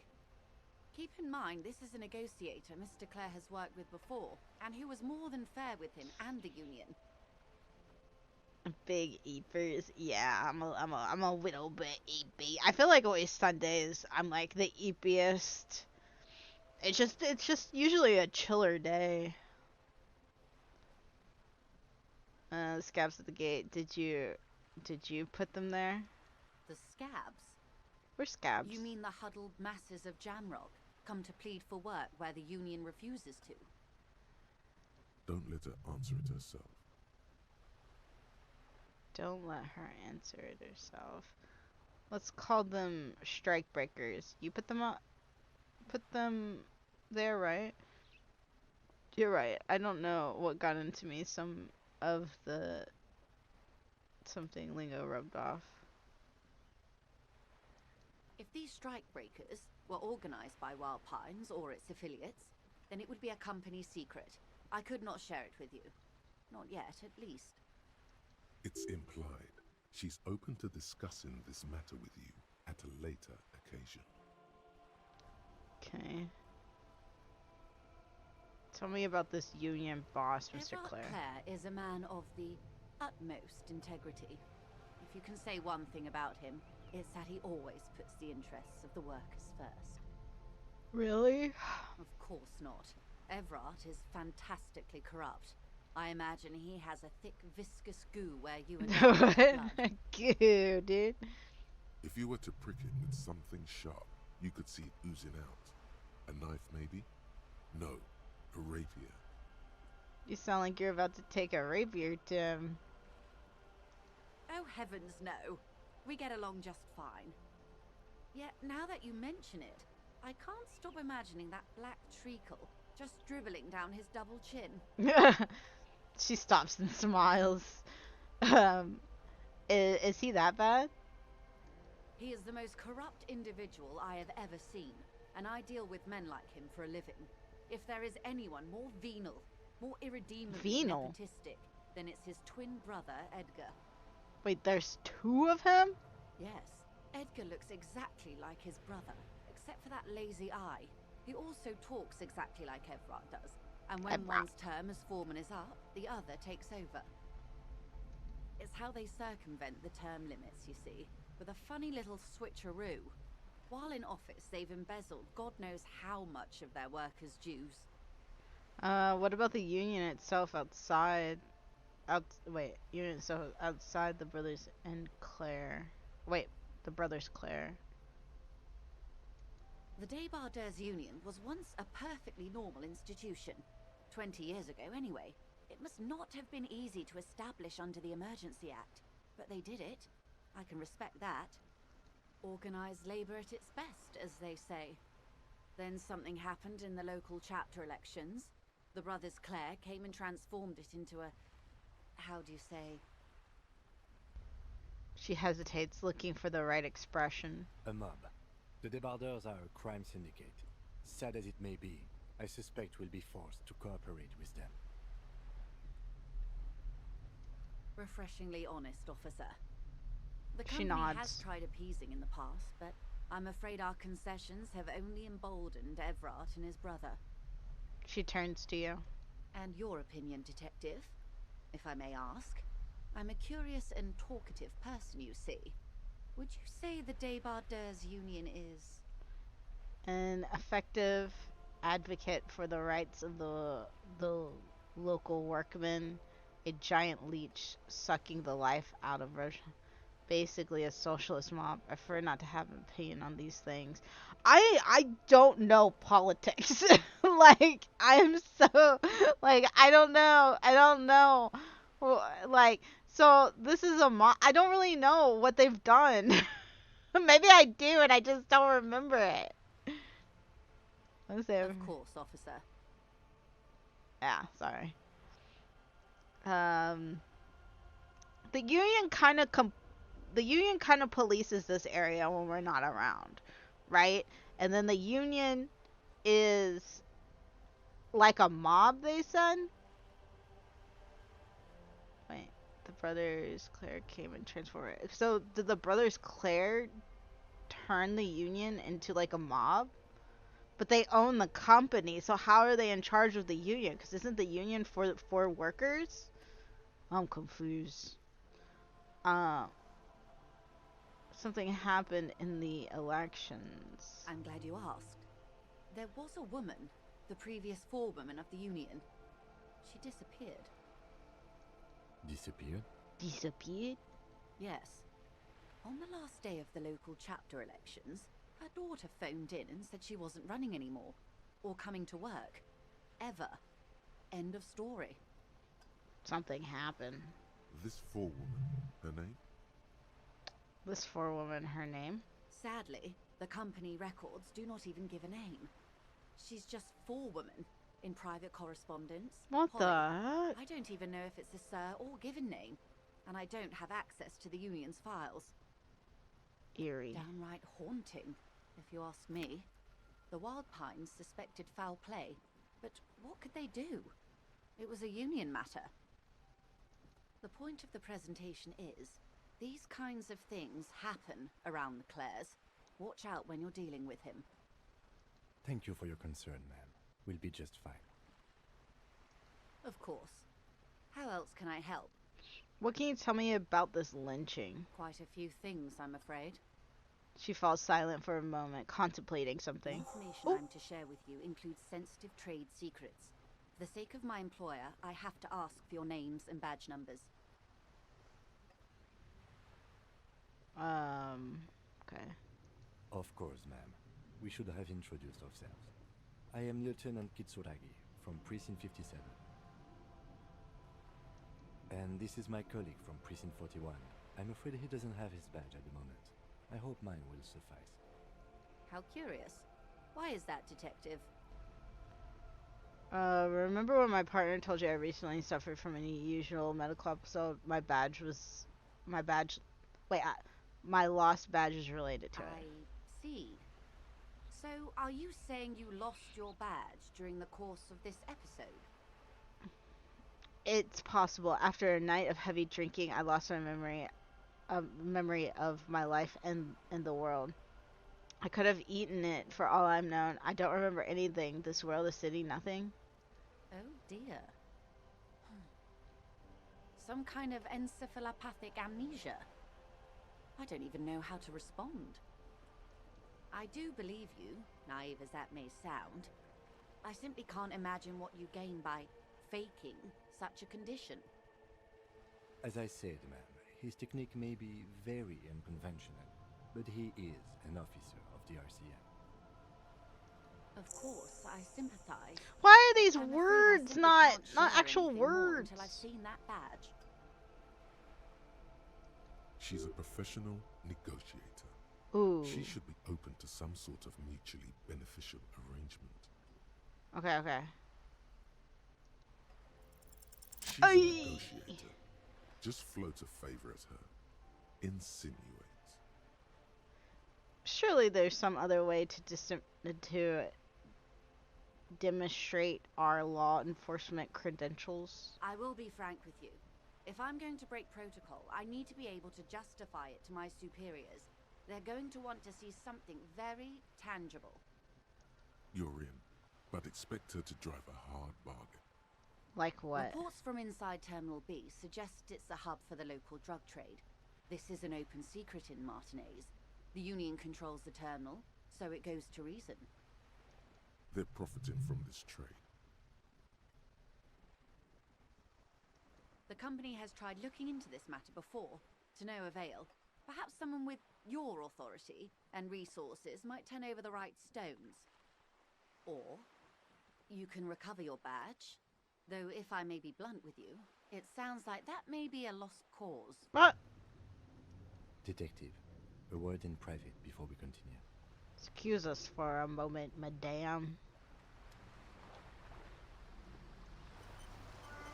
Oh, it's saving. This is not going quite as I hoped it would, Detective. Why is he talking so low? How did you hope it would go? Honestly, I was expecting you to use your unorthodox technique to keep her off balance, and not volunteer us to be her henchman. Oh, so we're henchmen now? Really? I thought it was going well. This woman is running circles around us. She might have known about your misplaced badge all along, or she's simply an adept improviser. Either way, we've played straight into her hands.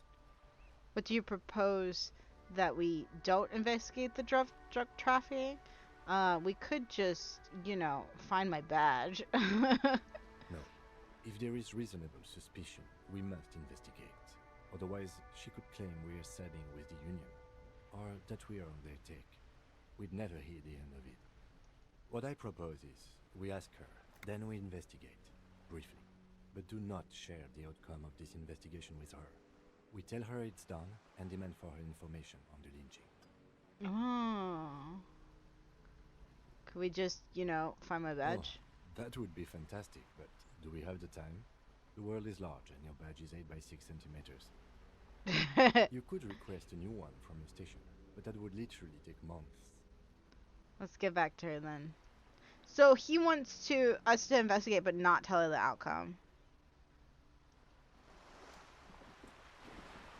You're back. Good. Since What can I'm I help hearing you this Frenchman. Oh, wait. Oh, how'd you feel about the Game Awards kit? Says I liked it. I mean, I didn't finish Expedition 30. What? Wait, is it 36? Or is it 33? 33? I never finished it. I want to someday, but I don't have what is it? Game Pass anymore, and it was kind of dookie with my computer. Maybe I could try using the PNG tuber if I ever do go back to it. But yeah, I thought it was good. I thought it was chill. How'd you feel about it? I'm like, I can't remember anything but Expedition, like 33. That's the only thing I can think of is Clair Obscure. What else won? I don't remember.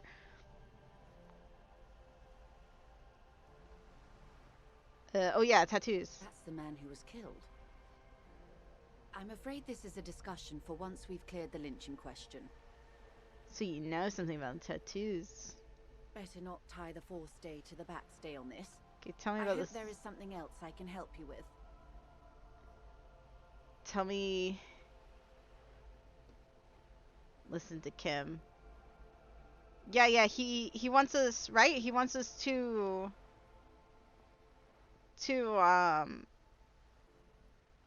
find stuff out but not tell her. It's quite straightforward. Someone is using Terminal B to smuggle raw ingredients from the Samar and Isola into Revachol with the Union's blessing. Wild Pines has suspected it for years. Okay. Ingredients for what, ma'am? Meth and dextroamphetamine, GBL, and various synthetic psychedelics. Honestly, it might be quicker to say what you can't make from the stuff. Let me get this straight. The materials are coming from Samara to Revachol through the terminals? Yes. After they clear the terminal, we lose track. The actual production is taking place at various sites in and around Jamrock Quarter, north of here. Wild Pine Okay. seems to be well apprised of the local drug trade, ma'am. Do you mean to say the Union also produces the product?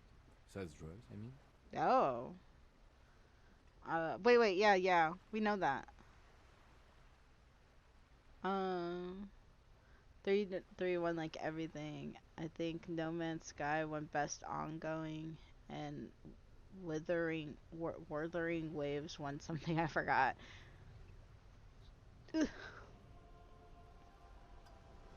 Yeah, I can't even remember what games they advertised. Oh wait, the Divinity game! Divinity! I'm so hyped for that. I love the Divinity games. I'm so hyped for it. Yeah, that's like the only one I can remember, or the only one that I was like really excited for. I think I had a friend that was telling me. I remember whenever they like that whole thing about that statue in the desert. People were talking about that, and I remember a friend coming to me and being like, "Yo, that's Divinity." And I'm like, "Wait, what? Like, how do you know that?" I was like, "I don't know. That's just what people are saying. It's Divinity." And I was like, "Where are you seeing this at?" And then it turned out it was Divinity. But I have a feeling that we're probably not gonna be seeing that game like anytime soon, though. I always hate it whenever like game companies show you a game and it's not gonna come out until like 3 years later. I'm just like, just don't show me. Don't get me excited for it. Like, I just want to be oblivious and then it just comes out. Just want to not know. What'd you think about that Star Wars game? You really like Star Wars, don't you, Mango? Was it Star Wars Fates? Or the Old Republic Fates or something? We're in logistics. It's our business to know.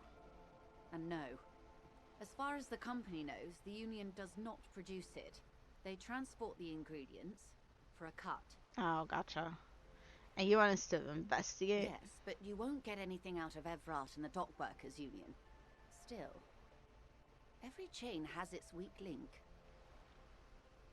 She raises her bony finger. What do you mean? Am I gonna need bolt cutters for this?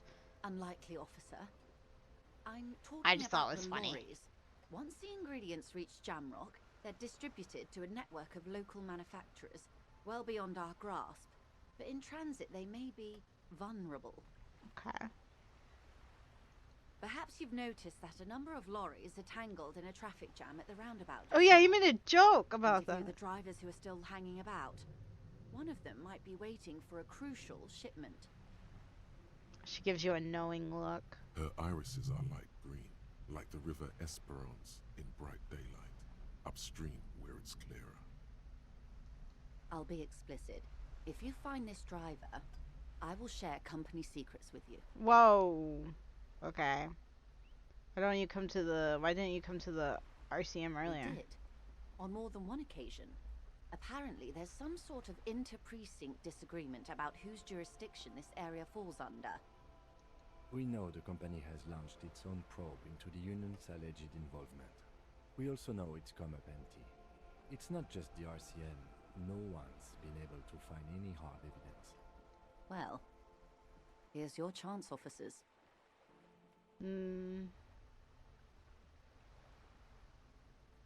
Okay, I made up my mind about the smuggling investigation. Actually, let's discuss something else. I mean, if Florian tries to keep the same level as Baldur's Gate 3, I think the stopped working on Baldur's Gate 3 like last year, right?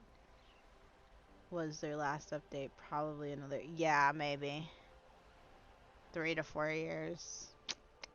Cause they didn't even give like a date, and whenever they don't give a date or like gameplay, you kind of know that it's still in development. No. We asked East Motor Track to raise the drawbridge. The road company is a partner of one of our subsidiaries. She However, pauses, looking at the sea. This is a limited time opportunity. Once the complaint has been processed by the Trade Committee, they'll have no choice but to lower the drawbridge, and the operation will continue. She looks north. Thousands of litres of raw ingredients will pour onto the streets of Revachol. Not the east across the river, but the west. The vulnerable. The weary. Well, at least this solves one mystery. What is that, Lieutenant? Why I had to call East Motor Track and beg them to open a drawbridge for me. I'd wondered since I first drove in, on my motor carriage. I am sorry for the inconvenience, Lieutenant Kisaragi, but we need them trapped here. This is a unique opportunity. I'm sure you understand. What proof do you have the union How is do you involved? think they're financing this strike? There are thousands of unpaid dock workers going strong for the 4th month straight. There was a shakedown of local businesses preceding the strike. Many were squeezed to bankruptcy to fund it. With all due respect to these desert cacti, the contents of a few cash registers cannot provide for 2,000 men. The local businesses can scarcely provide for themselves. So you think the strike is being funded with source ingredients for drugs? Precisely. Smuggled out of that very gate at night, most likely, then loaded onto lorries and driven to Jamrock. You simply need to find one driver who will open up to you. She simply nods.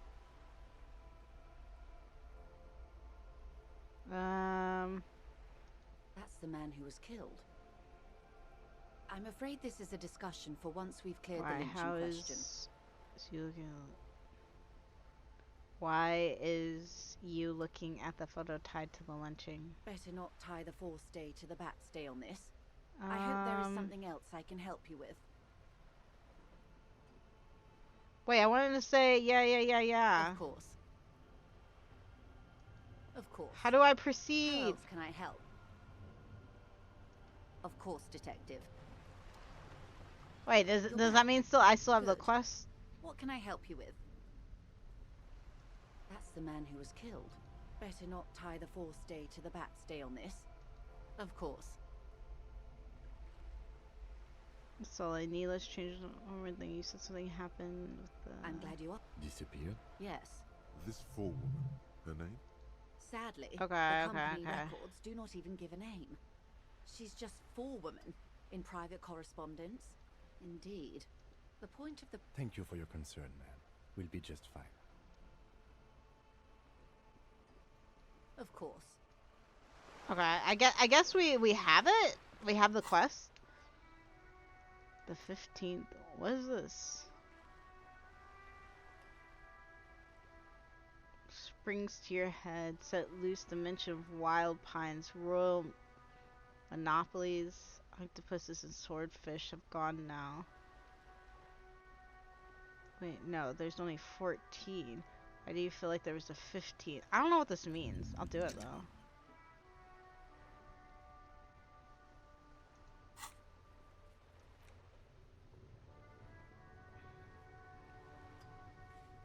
Okay. I guess we'll go. Wait, let me talk to her one more time. Did we get the quest? You're back. Good. What can I help you with? The lorries are still stuck Oh, right here, right at here. the roundabout. If the police, yes? We'll take care of this. Okay, here we go. Excellent. There we go. According to my reports, there are at least 3 lorry drivers lingering near the roundabout. Hopefully one of them will know something. Alright. It may come to nothing, or it may just blow the case wide open. I can keep the drawbridge up for a few more days at least. You should have the time you need. Okay. In the meantime, let me know if there's any other way I may be of assistance. She takes another long sip from her seemingly bottomless thermal cup. Alright, at least we have a few days. I don't have to worry about, like, going to it right now. Wait, is this locked? A sturdy metal door guards the southwest entrance to the apartment building. It's locked. The door rattles against your knuckles, but there's no response. The door rattles again, but this time you hear an elderly woman's voice calling out from inside. Stop banging on the door! I'm not letting any more strangers inside. It's the police! Open the door! The police? Everyone knows the police don't come round here. Please let me inside. It's cold out here. I'm not joking. No, I already told you. I won't be responsible for any more strangers getting into the building. Go check the backyard door. Maybe someone there will. She trails off, leaving us in the Backyard sunfish. door. There must be another entrance to the east. Kim, tell her we're real policemen. Madame, I assure you, we are real police officers. There is no reply. Dang. Just faint, sweeping sounds inside. Dude, she cleaning. She cleaning. Dude, Kim tried. Kim tried. Okay, I'm gonna go back over here real quick into the bookstore and try to try to get the book of that. We can probably open. Wait, let me save after this. Okay, I don't want to do all that dialogue again. Over here. The display rack is brimming with worn paperbacks. It's featuring locked? An extremely muscular, sword-wielding barbarian on the cover. Nearly all the titles contain the word Into a Hyundai pain dress. So somewhere. open it with white. Okay. Alright. I thought it's been long enough.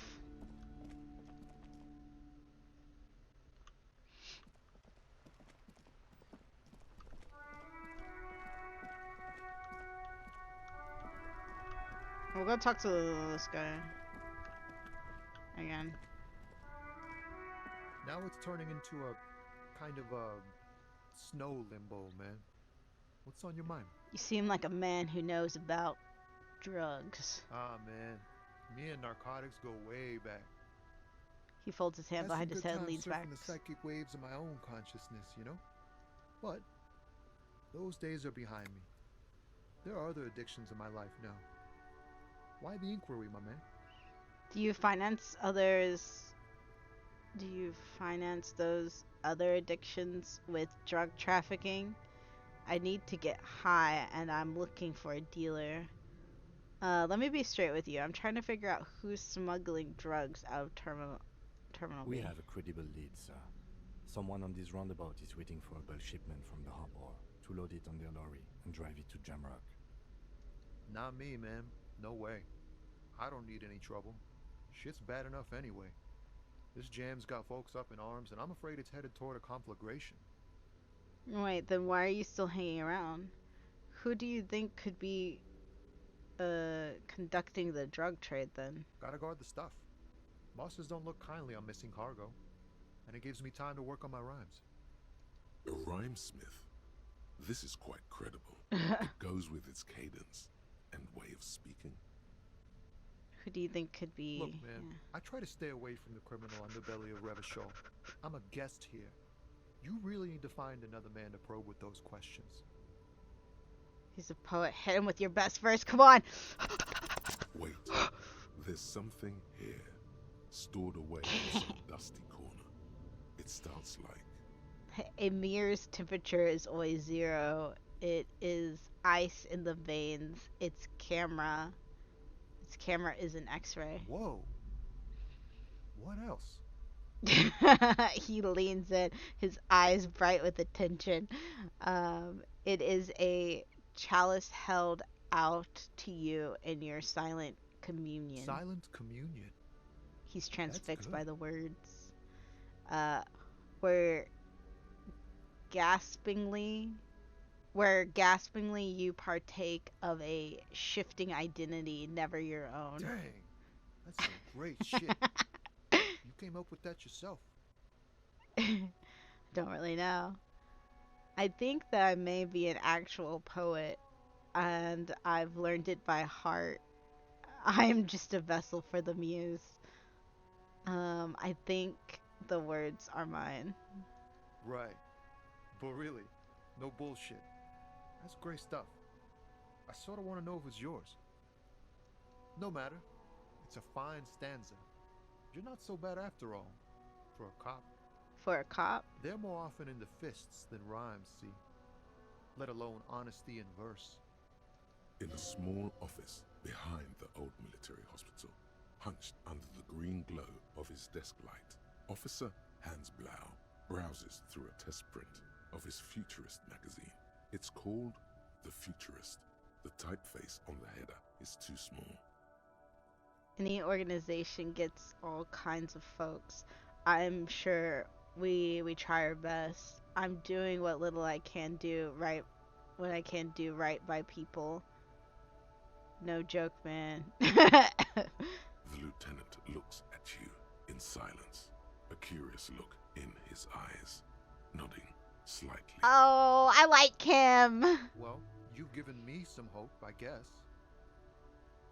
He gives you a thumbs up. I found some common ground with this man. Even impressed him. The next time you look in the mirror, though, remember those words.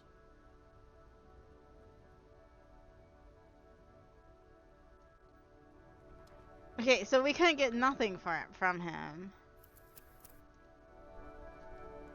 Is there any other people loading stuff? I don't think so. Can I ask him again? Now it's turning into a kind of a snow limbo, man. What's on your mind? Ah, man. But those days are behind me. There are other addictions in my life. Hey, man, that's serious criminal talk. Are you trying to pull some sort of then what's your deal here? Let me just share with you. I'm trying to figure out who's We on have there. a credible lead, sir. Not me, man. No way. I don't need any trouble. Look, man, I try to stay away from the criminal. Okay. He doesn't have anything. We need to make money. Where can we get a bag? Alright, I'll go back and I'll try to go into that door, ask some questions, and then we'll go up the ladder.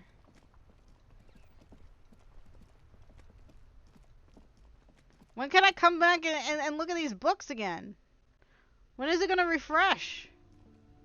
The display rack is brimming with worn paperbacks featuring an extremely muscular, sword-wielding barbarian. Oop. When is it gonna unlock?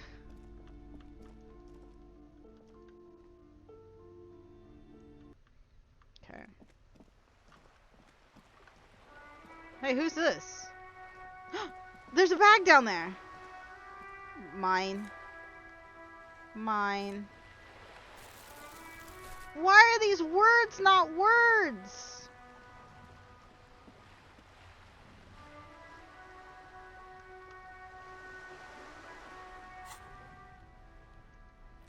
Heck yeah. This is my hand.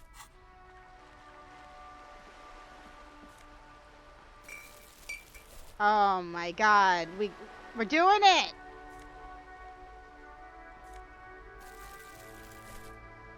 Heck yeah. Where was more trash? Oh my god, there's so much trash everywhere.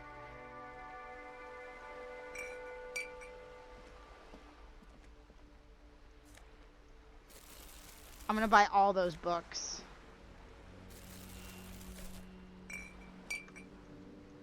There was more.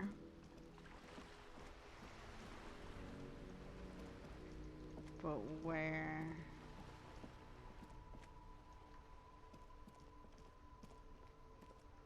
Oh, back up. Okay. Let me go talk to this guy and we'll check this trash.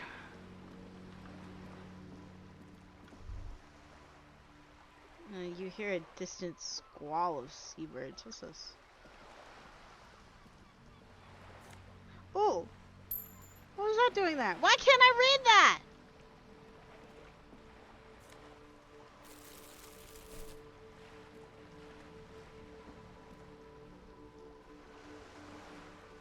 A splatter of bullet holes line the wall. Was this guy always here? Hey, I'm still young. Oh. I swore that there was more trash somewhere. Oh, here we go.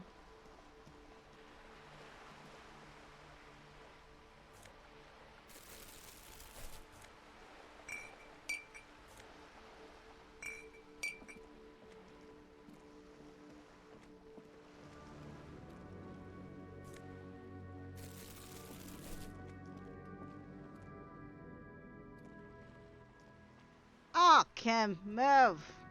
Ah! Kim, you're standing over the trash! Hey, up here, piggo. Why do they keep calling me a pig?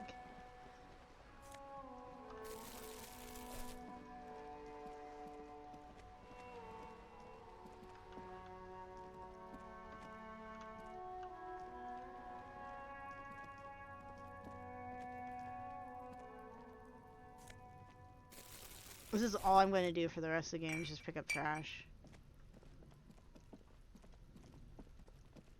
Oh wait, I didn't look at this? There's plenty of bullet holes on this wall. Okay. Must be another way to the beginning. Oh my god. Why he echo over there? Wait. I didn't look at this when I was over here?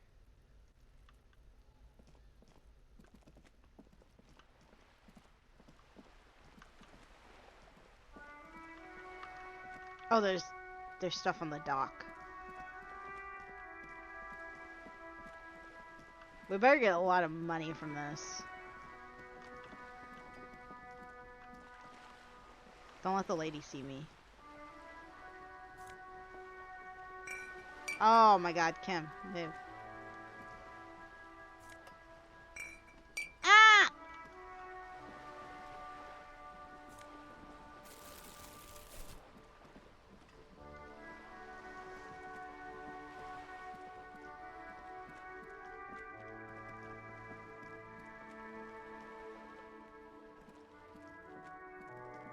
Just an ordinary wall.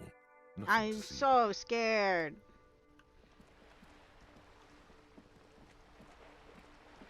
Knowing that books can kill me, freaking walls definitely can kill me. Anybody got any trash?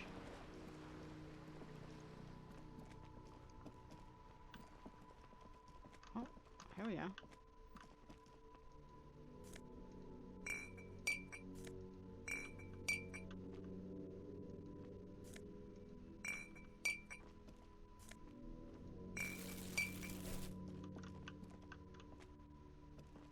Alright, let me go back there and look at that thing that I didn't look at.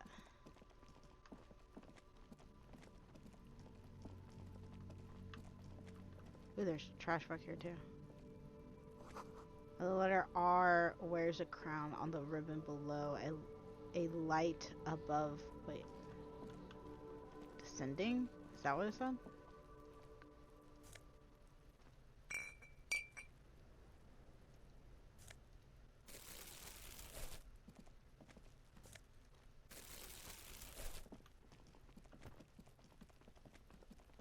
Okay.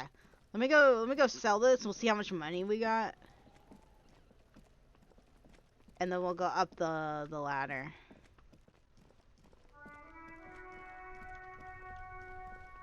See if there's any more garbage to pick up. I like that these people don't get mad at me for going through the trash can. Unlike Stardew Valley. Is that it? Wait, did we go through here, in here? Oh, yeah. Is this? There's money!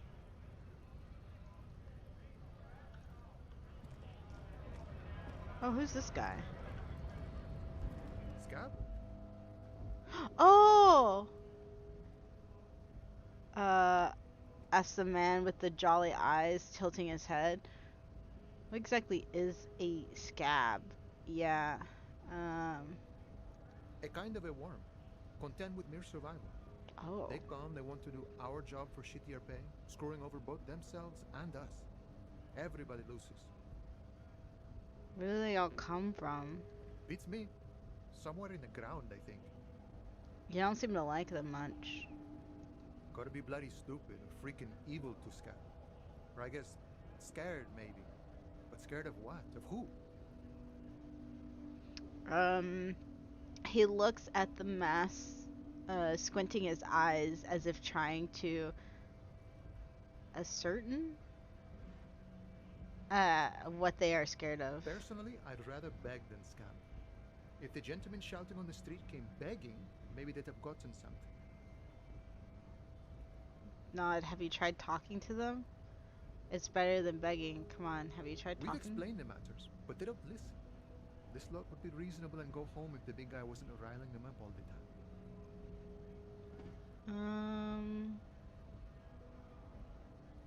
I'm a cop. I was just messing with you. No one's ever seen a cop scab. His smile deepens. His wrinkles even more. Oh, his smile deepens. Okay. Imagine, you cops going on a strike, but A then another cop strike. comes in and says, "Let us cop for less money." Then he realizes. Show him your stolen card. Now has arrived the perfect moment. Speaking of, what brings the RCM here, to the Wild North? Come to see the strife? I'm actually a worker like you guys. Show him the stolen The card. man looks at the colorful piece of plastic, then at you, then back at the card, It might be then bad. at you again. But that's not you, officer. Take a close look at the card. It's an old From picture. back when you were not a cop, but a heavy-set, dark-skinned dock worker named Santiago John? Does not seem plausible now. Does not seem plausible now that I think of it. Yes. Highly unlikely. I've known John for several years now. Also, you told me you're a cop, remember? Yeah. How did you get his shift card? Now you're in a mess. The time hath not arrived. Dang. Sorry. Dude, freaking drama! I just realized this is drama! Found it on the ground at the... Literally stole it off him while he slept.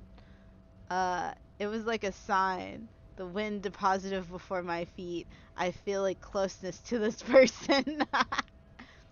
Oh, John's been out drinking himself blind again? He should watch his step, that John. Can I have the card? No, it will prove useful still. Believe your thieving fingers. No, I'm afraid the card is evidence of an ongoing investigation.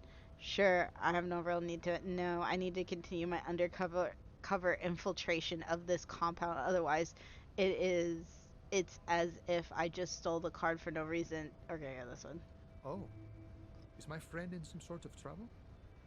I've Could be. come I've come to whatever to investigate a murder. I'm looking for assistance with a dead body situation. Body still hanging in the tree? A tweet? Hey, that's a rough pickle. Can't help you Pickle. with that, sorry.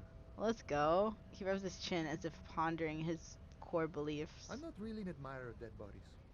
Might be someone else from the Union can render assistance. Does this mean you can let me through the gate? I don't operate in that capacity. I'm not a granter of passage. The passage grants itself. What? That's simple. I just walk in. Aye. Walk right past Measurehead and go in. Past Measurehead. Yeah, the 2.5 meter tall Semini supremacist there. Walk right past him, Right. then press the button to unlock the door, Uh-huh. then go past him again, Okay. and you enter the arbor through the office. Está. For some reason it doesn't seem like it's gonna be that easy. Gotcha. I think I have some questions for you first. The man whispers a jaunty tune. A coastal breeze ruffles his hair. So what's the strike You know, about? serious business. I'm sure the big boss will be glad to tell you. You'll have to ask him first. He's a chatty guy. Wants to talk about the strike. Return once you've met the union boss and are on a better footing with the organization.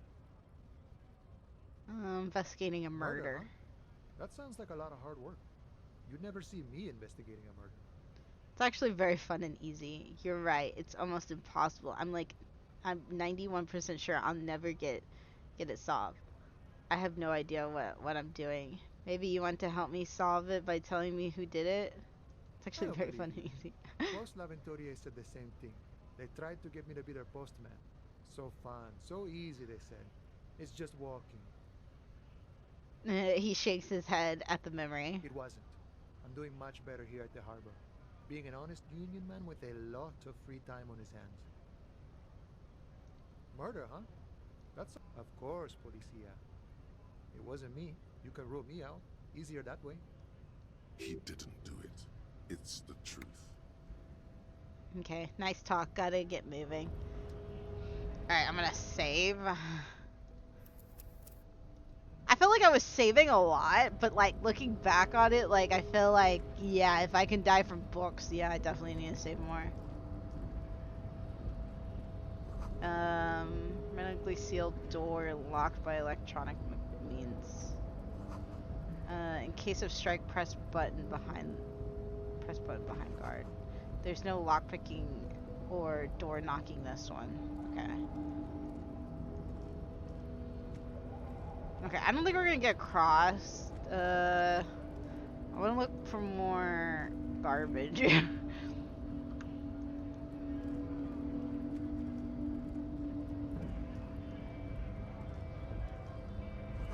It says GRIH. Great Ravishal Industrial Harbor. Any garbage? Ooh, what's this? A lorry stuck in the traffic jam. This big, heavy Grad-made machine is well kept for such an old machine. Look in the window. The windows are clear. They've been recently washed. You can see a lorryman's cabin with personal belongings, stickers, insignia. The What about the back back end seat? of the cabin is a small perch to sleep, large ashtrays. There are several suns and wheels sewn into the curtains. Racist nationalist paraphernalia. Not unusual in this part of town. This is our guy. This is our guy. Lieutenant leans towards the oh. The driver has adorned his space with a substantial collection of peculiar Okay, paraphernalia. yeah. Proclamations about honor, strength, and purity are Purity. glued to various panels. A large metal pendant hangs from the rear view mirror. The pendant features a sun crowned with wavy rays. Sun crowned with wavy rays. Likely, yes. This guy's proud of who he is. Drapes it all over his machine. There he is, in front of Rita, smoking nervously, hoping it's over. Okay. I'm gonna save. I think we got a level up. Okay, I think I'm gonna do suggestion. I can't remember. And then I think I was gonna do this one. And there was like another one I was going to do.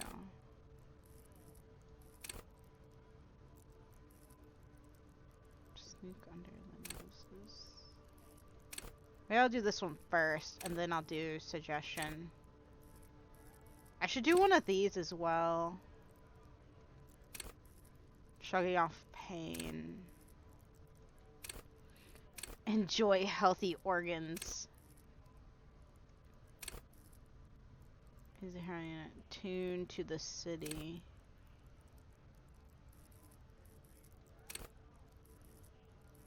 Do I kind of want to do a encyclopedia too?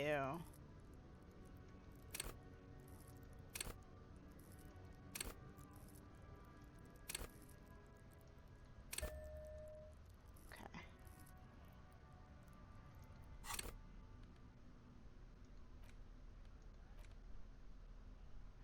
I guess. Oh wait. The Greatest Innocence by João Paulo Salomão Lopes de Fuego. The book The is Fuego. large and heavy. Crack open the immense tome. Browsing through the various chapters, you try your best to understand the ceaseless overflow, the sprawl of names, dates, places, events historical. Most of it ends up as a twisted mass of facts inside your brain. Your educational survey is done. Did you catch any of that? No. Oh well, it's pop quiz time. Let's see what you've learned. This might take a few minutes. What? You ready? Sure, why not? That's the spirit. Here we go. Question 1. Who was the first innocence? Dolores Day. Ooh. Dolores Day. Incorrect. Oh. Dolores Day was the innocence of humanism. What the heck? It lied to and me. the welfare state. She codified parliamentary democracy and created modern institutions. Among these, the moral intern, she was powerful and beautiful on all her icons. Her colors are silver, white, and apricot. And when you think her name, Dolores, stomach acid rises to the back of your throat, and it hurts. Dang. You see a flesh silver, a wreath, an airport bag, and blonde hair. You don't know why. Another choice, perhaps? Steer clear of this one. There's something terrible about this one. What? Not thinking about it. Not thinking about it. Back to the quiz. A strange sensation of loss. When she left the earth, the dust, and the ice, and the humans. That is unimportant to the quiz. Stop thinking about this. Okay. Yes, the quiz is impersonal. No need to rouse sensations in yourself at the mention of Dolores Day. Who was the first innocence? It wasn't Dolores Day. Sola? Incorrect. Dang! Sola was anointed during the previous century and even lived to see the current one. She was an urban planner who spoke her mind and largely left history to its own devices, encouraging people to excel on their own rather than prescribing to a deified model of history. She is often called an anti-innocence.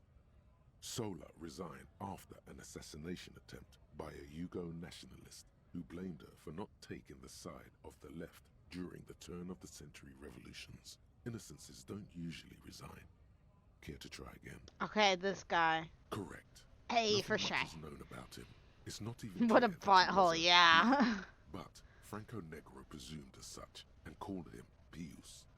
He's depicted as a young man with molten gold pouring out of his mouth. Ooh, that's cool. All he spoke was gold. It's said he invented God and equality of men before God. He also introduced the gold standard as a way for measuring people's love for Aurum. As the first innocence, he declared that there should be more of those like him. It is presumed his disciples were the beginning of the Holy Party, the founding party. Question 2. Who was the strongest innocence? I can't believe I lost a mental sanity or whatever that is. I had all 3. Easy. Everybody knows the answer to this. You, me, anybody.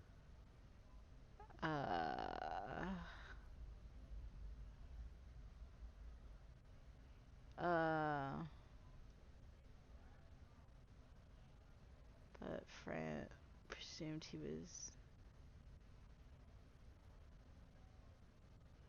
But just.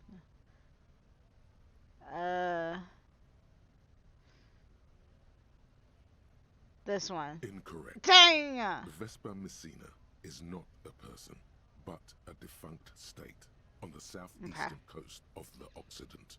It used to take up. Oh, I was gonna most of pick the this one. peninsula before separating into the Francoco. republics of Vespa and Messina. Franco. Care to try again? Okay. Correct. I was Named thinking about that innocence one. of militarism, he codified hereditary rule, but at the same time ended serfdom and established the Inter-Isolari Real as the global reserve currency. He also established the concept of the nation. Sick.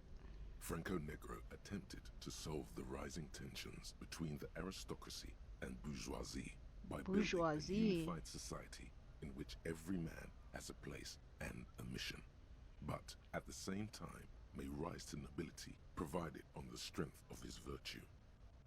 Question 3. Who was the false innocence? Ooh, I'm gonna go with this first one. Correct. Oh! There have been a number of counter or false innocences, some assumed to have innocentic qualities, some who just thought so themselves. Occasionally, they have the support of a faction inside the ecclesiastic organization, and accusations of foul play have arisen. Should have guessed with all the French people it'd be Franco. Dude, you know what? I scrolled up to look at the name and I was like, his name is there. Maybe it's him. But then, like, I second guessed myself because I was like, they may be tricking me. They may be throwing in this name to trick me. And it's actually, like, the one that isn't mentioned. The most famous and important of these was Ernau Pasternak. He was into torture, despotism, hymns, cannons, and world conquest, but got defeated and humiliated by Stepan the Despicable of Kedra. Final stretch. You've come so far and learned so much. This is the most important one. Question 4. Who was the greatest innocence? The most important of them all. The most precious to humankind. You sound confident. Go ahead. A hint would come in handy. Of course, this is my thing. The reason I exist in this world. The correct answer is Franco Negro. You're absolutely certain of this? 0 doubts. Incorrect. What? While Franco Negro built concrete churches and cathedrals, and while many people, especially the Mesk, consider him I hate that I fell for it twice. Militarism and nationalism, João Paulo Salomão Lopes de Fuego argues differently. Another choice, perhaps? Oh yes, militarism and nationalism. My bad. Yes, obviously. Dolores. The Mesk might see Franco These skills are as the absolute father of balls, the yeah. nations, but as of this century, there's been a great shift in attitude. Dolores Day has become widely regarded as the greatest innocence. A most radical change to the whole fabric of the world. Everything from inter-isolary travel to the connected world to 3 consecutive scientific revolutions can be traced back to her. Every decade that passes, she seems less human somehow and more beautiful. Congratulations on finishing the test. The results and your subsequent grade have been calculated. You get a C, vaguely passable. A solid effort with nothing much else to show. Nice going, mediocrity man. You would have done better if you just left Dolores Day for the end. Dial the Dolores Day down a bit. What?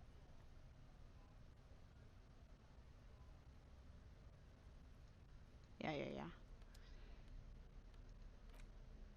An intricate web of blue lines. Oh, we It already seen still this kind one. of looks like a map of the stars in the night sky, but Oh. something's not right. Oh, never mind. I thought it was just going to do the same thing again. For you to discover, you've gotten as far as you will without assistance. Gone. Okay. Alright. Where's the trash? Can I pick up that?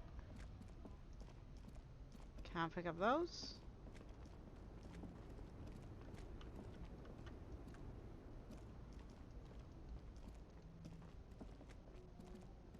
Swore there was more trash somewhere. That's not trash. Okay, I guess I'll go turn it in. And see how much we get.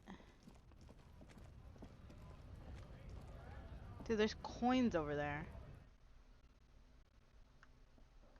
Do we still keep our bag, though, if we turn in the trash? The tear machine stands in the corner. A sign says, 1 bottle equals 10 cents. Your bottles clunk into the machine, and the money $8.49! appears I with a don't know if you guys can see it. satisfying $8.49. jingle. You're a richer man now. Ooh, we're so close. Okay. We need to get more bottles. Dang, I'm so upset about, like, my mental fortitude.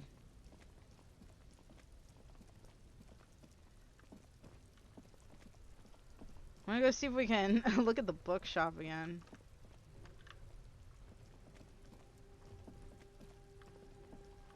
And then we'll go up the stairs, the ladders. The display rack is brimming with It's worn long! paperbacks I thought it was like, featuring an I come extreme back in a little bit.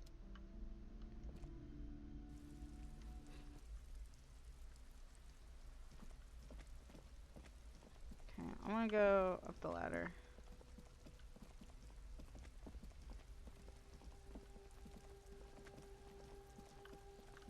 Wait, did I perceive these? There are several footprints in Ooh. the mud, left by work boots, maybe more than 12. No, 8 pairs of boots have shuffled back and forth in the mud. 1. Standard work boot, steel reinforced toes, number 46. Ooh, look, we're doing detective stuff. 2. Standard work boot, steel reinforced toes, number 44. 3. Hobnailed work boot, steel reinforced toes, number 43. 4. Standard work boot, number 45 or 46. You don't know. It's a miracle you can tell the prints apart as it is. The cold must have preserved them. 5. Another standard work boot, steel reinforced toes, number 44. 6. An aberration, light as air, even pace, same make of boot, but number 41. Impossible to tell. Could also have been an adolescent. The gate is undeveloped. You're not bad. It's as if the whole world darkens. Everything else has a thin film of unimportance on it. Dude, we're And the tracks good. burn in the middle of it, in a strange, beautiful way. 7. The glowing outline of a standard work boot, number 46. But the imprints are twice as deep as the others. The weight exceeds 200 kilograms. 8. And yet another standard work boot, number 44. There's an aberration in the pattern of the sole, however. The right sole is smoother, more worn. How Is many? it a limp?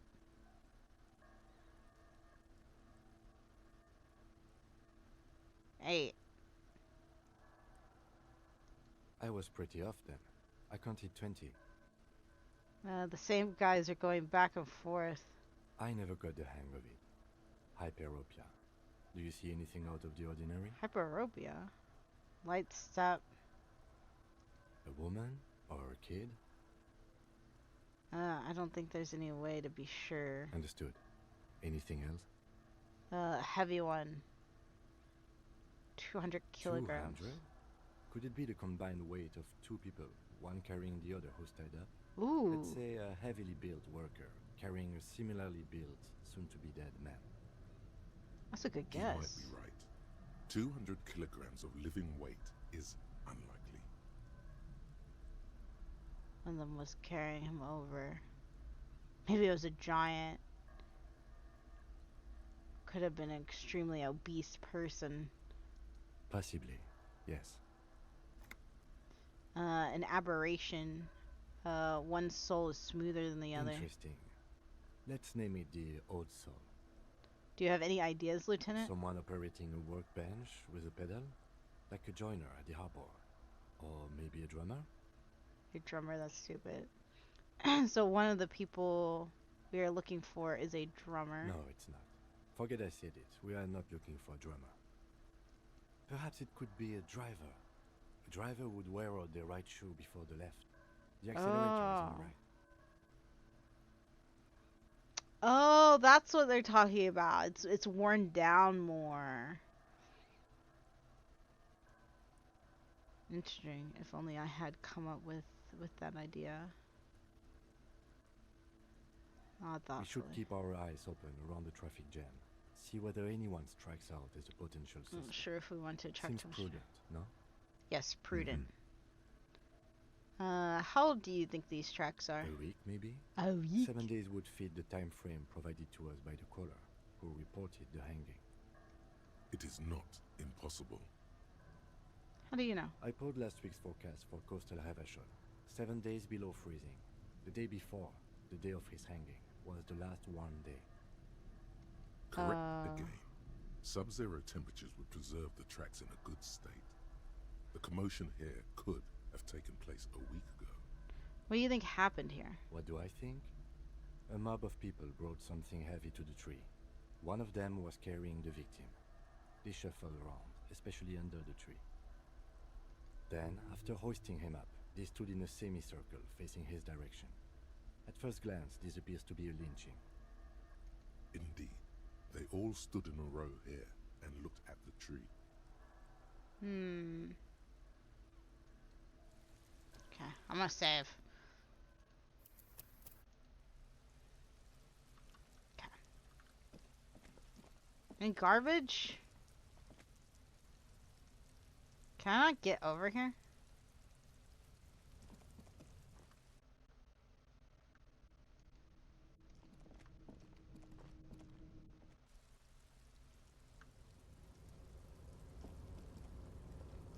Oh, is this how we get over? Hey, let's go.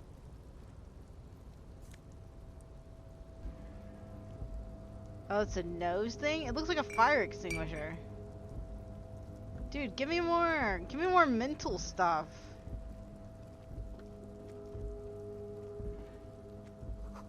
This doorway is going to collapse soon. Restoration pillars keep the ruins together. Oh, money. What is that? Postcard. Wait, did I not pick that up? Take all.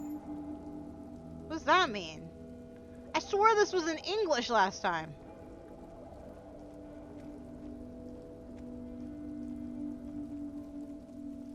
Oh, I have to go around, don't I? Wait, do I go up here?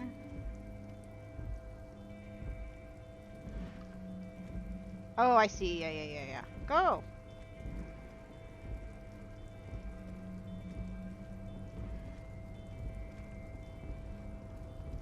Ooh. Take. Heck yeah.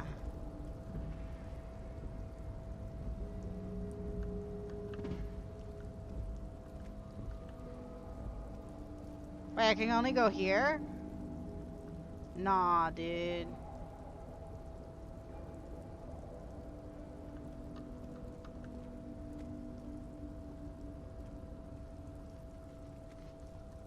Dude, my guy's so slow.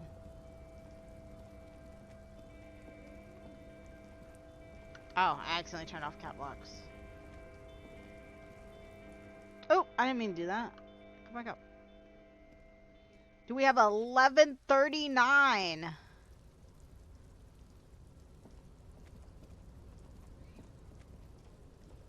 Wait, I clicked on that jacket. What is he gonna do? Looks like someone left his tarpaulin cloak hanging on the railing here. When the wind ruffles the cloak, you can most definitely see a white rectangle on its back. You son of a gun, it's a cop's cloak. Yes, it's probably yours. It bears Oh. the RCM insignia, and you have a habit of being careless with your equipment. He judges the drop. You could probably make the jump. You look like you've done some track and field in your... Ooh. Ooh.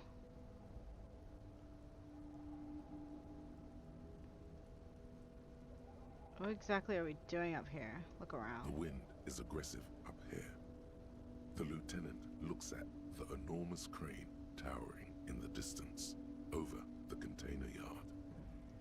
That machine is a Kvalsund 1020 HK. I'm gonna point at it. Is it? Yep. Kvalsund makes Hey! a lot of heavy equipment. Yak about This machines is 4 heavy, times. Even for them. But I digress. We were focusing on your cloak here. Do you think the cloak is really mine? Should I go for it? Jump? The cloak? I do think it's yours, yes. As to whether you should go for it, He looks over the ledge at the cold pavement below. well, it doesn't seem too dangerous. 2 major stops. Whenever you're ready to do it, I'll be right behind. Oh, what a bro! The cloak looks like a bag of goodies floating in the wind. Who knows what it's Okay. behind. Okay. Dang it. So before you jump, I already jumped. Nope, no. Okay, That's I fell. still too high. What were you thinking? You're not a gymnast. You're a boxer. Survive. What You is it? climbed way too high up. You have an item that reduces. Oh. Despair creeps into you. What? Getting fat on your weakness.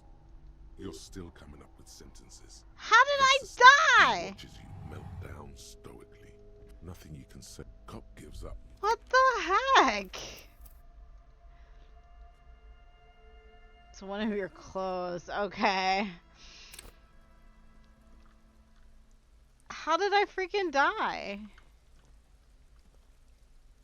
Did I already do this? What do you see? Okay, we already did this.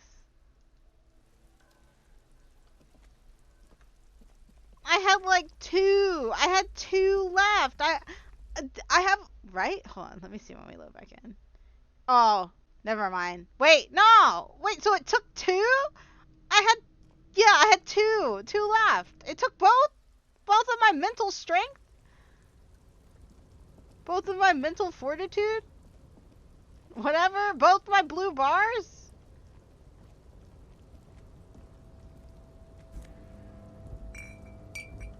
Okay, close and take off something. Why do you want me to take off my clothes?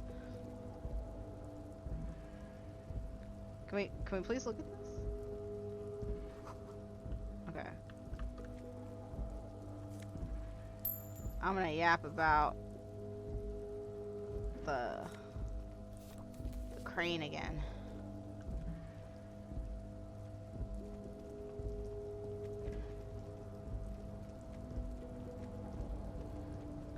Oops. Alright, well.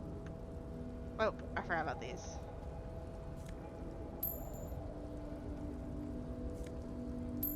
Do we have so much money? I'm saving. Oh, I did a quick save. That was an accident. I need a full save.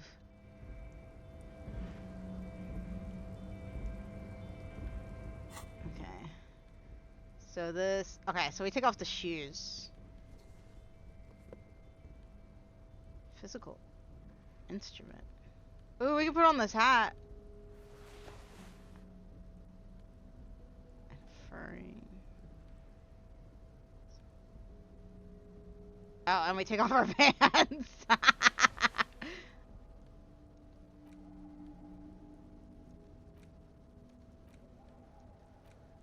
Grand.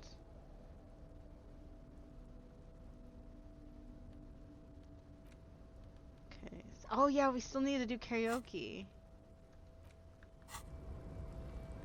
Okay.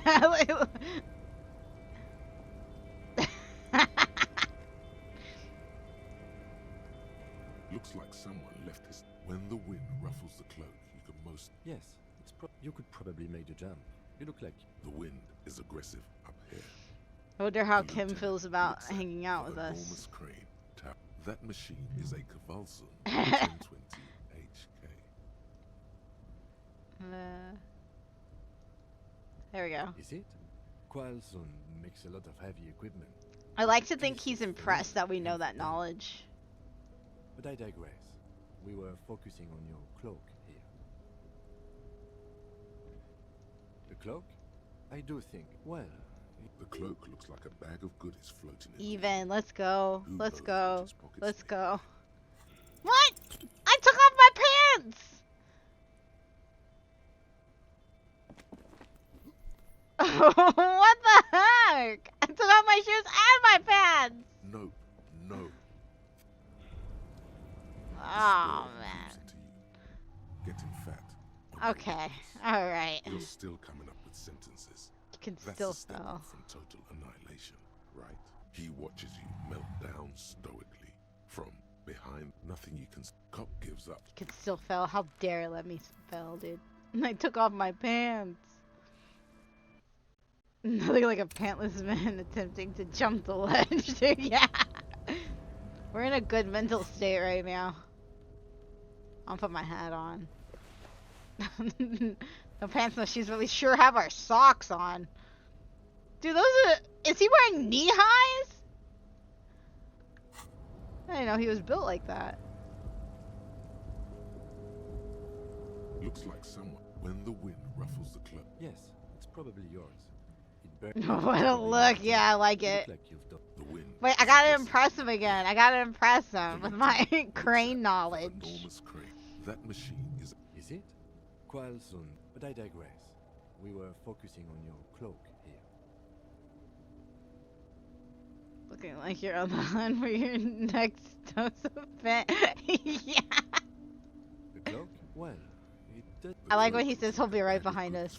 Come on, let's go. I believe in us. We're athletic. Yes. It just took 3 times.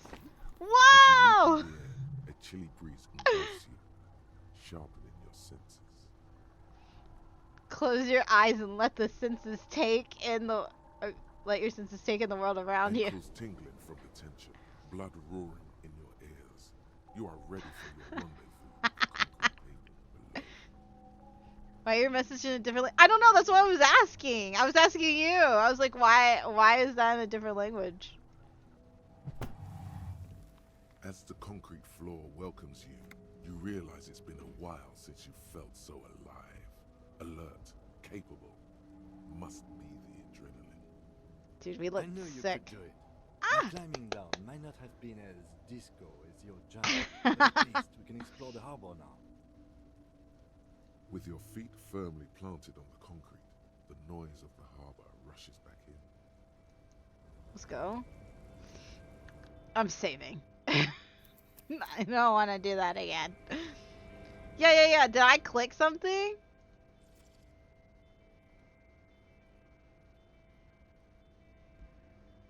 Like, I swore they were in English last time. I don't know why they're, like, weird this time.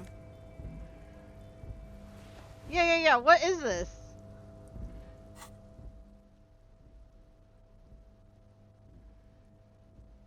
Ooh. Wait, what's the difference? Pleasures. Look at us. Suggestion.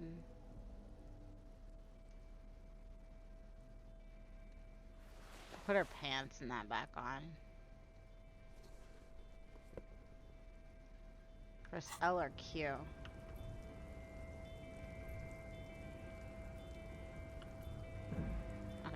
press it. We'll see what happens. Collecting rain water.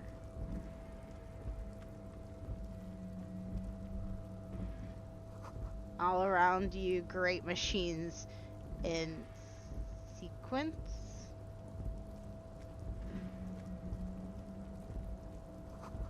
White pines trees are printed onto the screen covering. Looks like a forest under snow.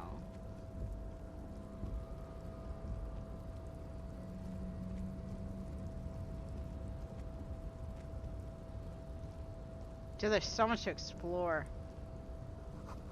You see faded industrial lettering on the platform. I couldn't pronounce that. Okay, let's go back. Oh, oh, wait. What's this? Take off. Oh, I didn't even check. Okay.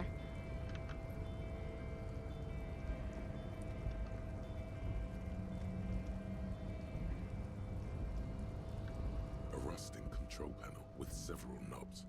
2 buttons marked Marsh and Can actually progress Alert right now. are faded with use. It seems to control the large crane above. A container is attached to its hook block. Like the story? Marsh.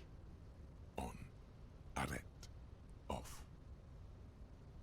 Press With marsh. a loud grind, the crane shifts overhead, moving a massive metal container through the air. Okay.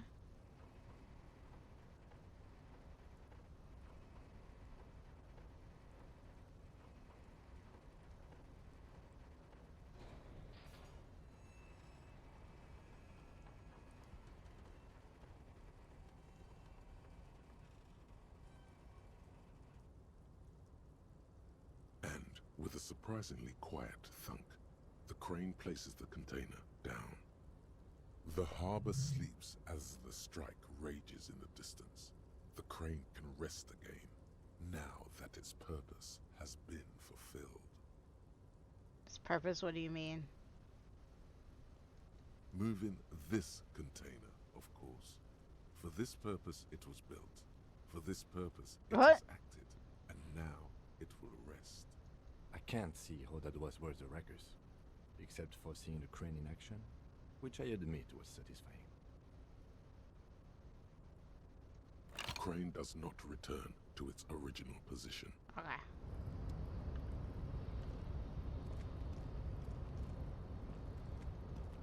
I want to go inside. Before you stands a cargo container, just one of many in the yard. Lieutenant, I think there's something special about this container. You do? Because I don't. What? Why not? There are a million containers here. Why are you fixating on this one? It was hanging from the crane. I don't know, Kim. It just feels special. Inspect the container. You just picked one out because you wanted to interact with a cargo container. We are not here to interact with containers. We are here to get the body down from the tree. Open the door. You attempt to turn the handle, to no avail. The doors seem to be mechanically locked. To your left, the lieutenant considers your actions with some puzzlement. Knock on the door. No reply. The knock produces a hollow ring of metal. Doesn't Ooh. sound like there's anything inside the container. We'll be back.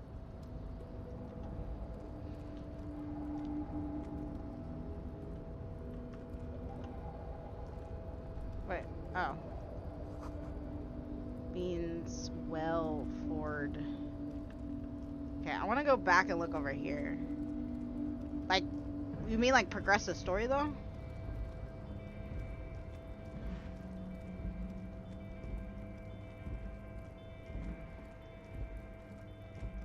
Ooh! Bottles. Let's go. Numerous empty bottles. Commodore Red.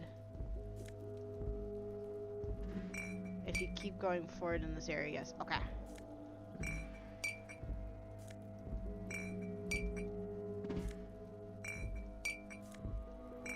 First I gotta get all these bottles.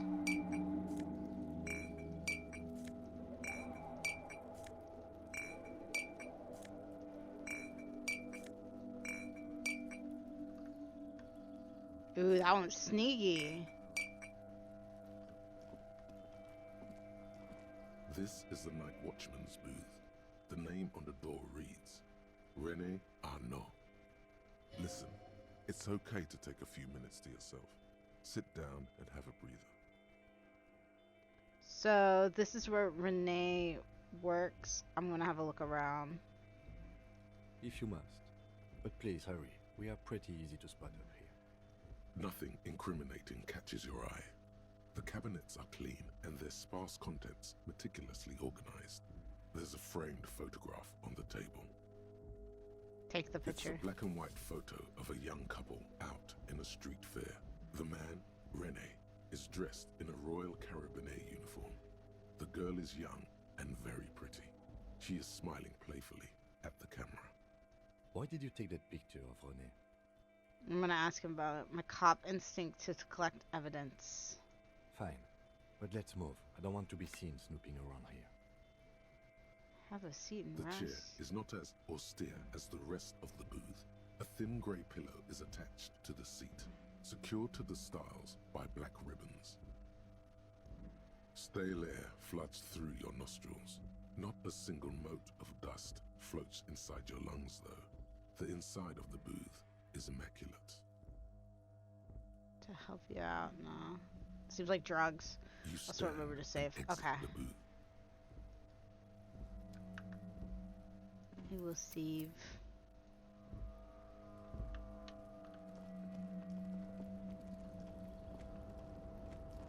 How do we get over here?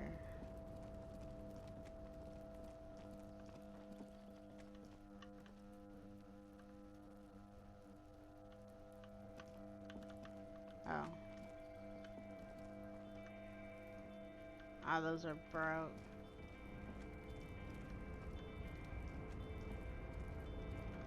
But what's in here?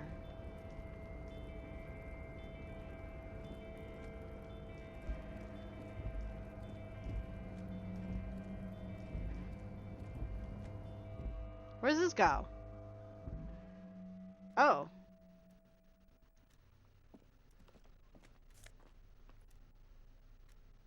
Take. Radio is emitting strange buzzing sounds. A giant ass print on the pillow and the pattern of coffee rings on the armrest. Someone is habitually chilling next to the radio. An imposing combination of a punch clock and a payphone is looking down at you from the wall. A note on the side says, "Tokens unavailable due to strike. Use change." Dude, we just got our money! A standard office file cabinet. The drawers seem to be locked. Someone left the coffee machine on. The dark liquid in the pot looks almost sentient. This is a Dewey typewriter. The model name is on the back.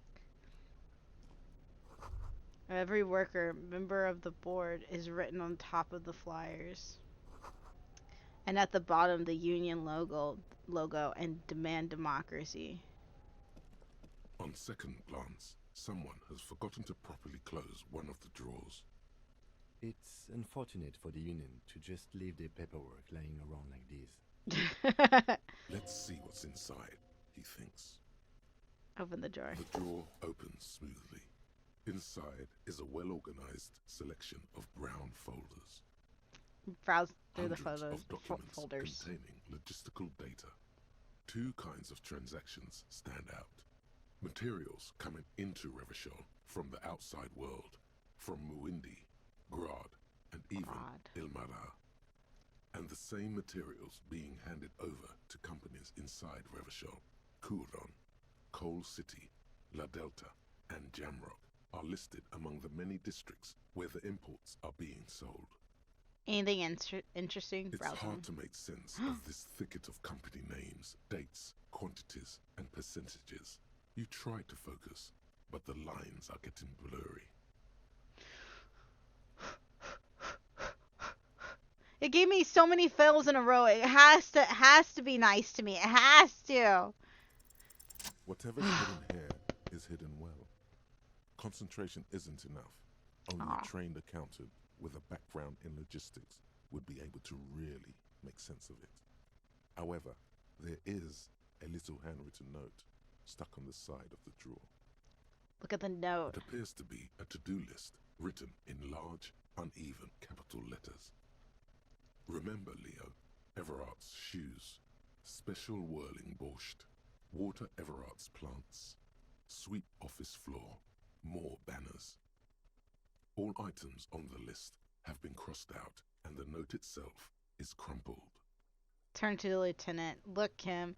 It's a due note with the list of errands for Everett. Everard Clare, probably. Everard the head Clare. of the Debarders Union. One of his aides must have left it.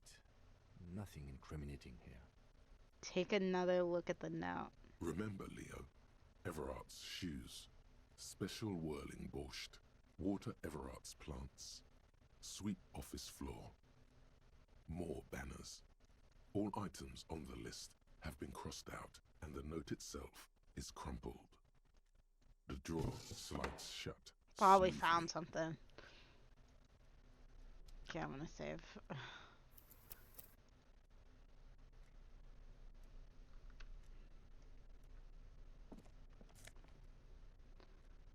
Postcard.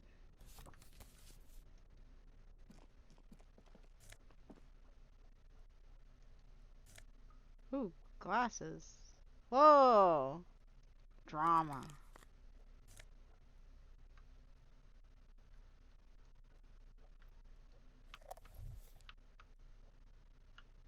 Yeah, why isn't that working? Why is it in a weird language?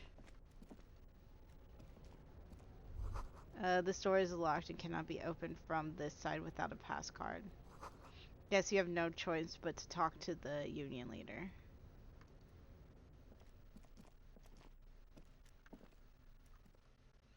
Okay.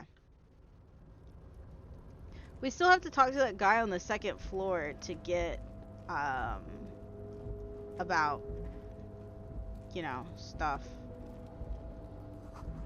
Composite of eye of halogen lights watches you emitting a buzz. I think it says buzz. Got any more bottles anywhere?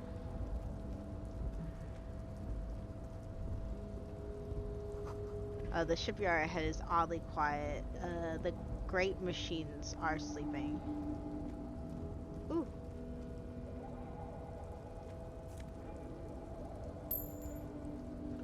Why? The speaker tower is silent. There is no work to organize in the yard below.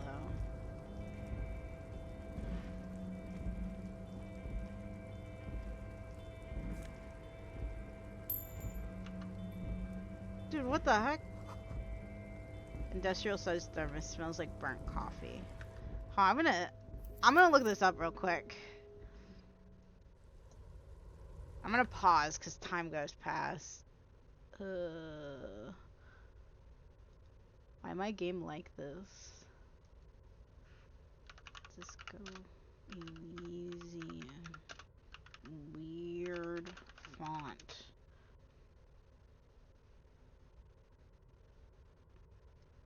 Wait, is this a bug?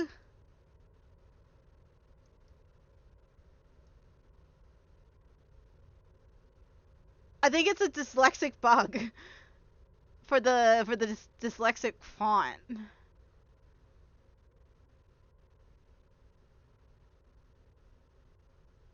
Perhaps play with the localization.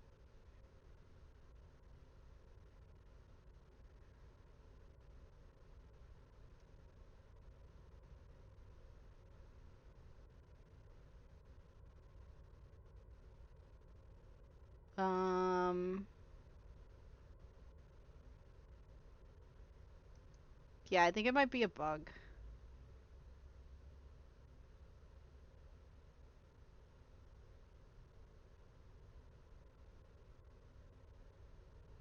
Yeah, apparently it's a bug. Alright. I don't know how you fix it. Wait, I'll do a quick test. I'm going to turn off this dyslexic font. Ooh, dude, we were zooming. Oh, wait, hold on. I want to look at this first. A banner sags under the weight of the rain and snow. White waves on red.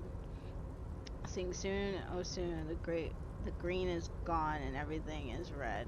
Hey, what up? How's it going? It's Leo. Nice and red. Container, put the logos on. The lyrics to this container song are being made up as he goes along. Thanks for letting me know that. The accent is so thick, it's impossible not to notice he's Ubi. From the vanishing peninsula of Ubisunt on Muindi. Container, used to be Wild Pines. Container, now belongs to Everard. The tiny man is so engaged in his work he doesn't notice you. Hi. Everard, he looks after everyone. Huh? Well, hey there. How can I help you, mister? He smiles. I see you are not a union man, mister. Did you get lost? You're not one of them scabs, are you? What is with you people in scabs? Actually, yes I am. A union man? I mean, I don't personally mind. Folks is just folks, you know, and folks gotta eat. He doesn't seem to be waiting for you to answer. Just some of the other guys don't look too kindly on the scabbing kind, if you know what I mean, mister. You're Ubi, right? Oh, yes. Born and raised in Arish, mister. Mum had to leave my dad after he got a bit violent. Took us here to the new world. I was about 10 then. Too old to lose my accent then. People say us Ubis are up to all sorts of trouble with sheep and other animals and whatnot. What? I just want you to know there was never any of that where I come from. No, sir. Those are just nasty rumors. Wow, okay. Thank you for clarifying that, sir. Kim's the best, dude. What are you doing with the containers? Oh, I'm just making some covers for them containers here. Yes, Ooh, I am. I'm not doing yes, that. I am. So it's easier for the crane operators to spot them. What's going on here? Looks at the mountains of containers rising behind him. Sure, let me ask you about something else. I don't want to do this because I can't come back and do that. That's so low. Sure, mister. About what? Where is everyone? The harbor is empty. Oh, most of the guys are down at the gates, keeping the scabs from coming in. He leans in with a confidential look. We're on a strike. The whole union is. You don't have to work when you're on strike. Ha! We haven't worked for 2 months now. Whoa. So no one is working? Not everyone is down there, of course. Mr. Everard is in his office, where he always is. And Jean-Luc is guarding the gate. Jean-Luc? He pauses to think. Titus and his boys got into some drunken trouble and Everard sent them on a nice vacation. For a week or so. He stops, but seems eager to tell you more. What kind of trouble did this Titus and his friends get into? Yeah. Oh, I'm not really supposed to talk about that. That's union business. He smiles and leans closer. Him and his boys stirred up something in town. Probably drank too much and got into a fight or something. I heard Mr. Everett telling them to take some time off. But what did they actually do? I guess the boys got a bit too rowdy and had to let out some steam. I don't really know the details. That's just how boys are, you know. I haven't been in a fight since I was in middle school. So they might be the ones that killed the guy. Easy, Leo. Let's keep this on the hearties. He looks to you for assistance. Too rowdy, Leo? What kind of fight did they get into? Did they kill a mercenary? Okay, Leo. Let's hear about this fight you got into. Too late. Oh. Leo's mouth is still moving, and the words are spewing forth. Words, and look, even more words. This guy could go on till the end of days. Now he's talking Dude, about me some too. drunk sawmill owner who, no, he already switched to a prized fishing rod he apparently owned at some point. You know what? Just cut in there with your questions. Do you work here? Yes, yes. Everybody needs a job, and this is mine. I'm Leonard, by the way. Leonard Bellick. But everyone calls me Leo. The little man raises his hand in a welcoming gesture. I'm like Mr. Everett's right-hand man when Mr. Edgar is out of town, and Mr. Edgar's right-hand man when Mr. Everett is away.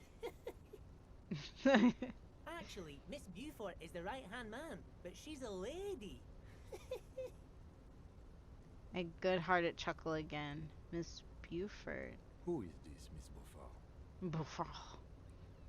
The lieutenant looks up at Leo. A real pretty lady with a skin like those Douai Sucre candy bars my missus likes so much. Them are real nice to suckle on once the dinner's done and me and the missus sit down beside the radio. Suckle on? Alright, Leo.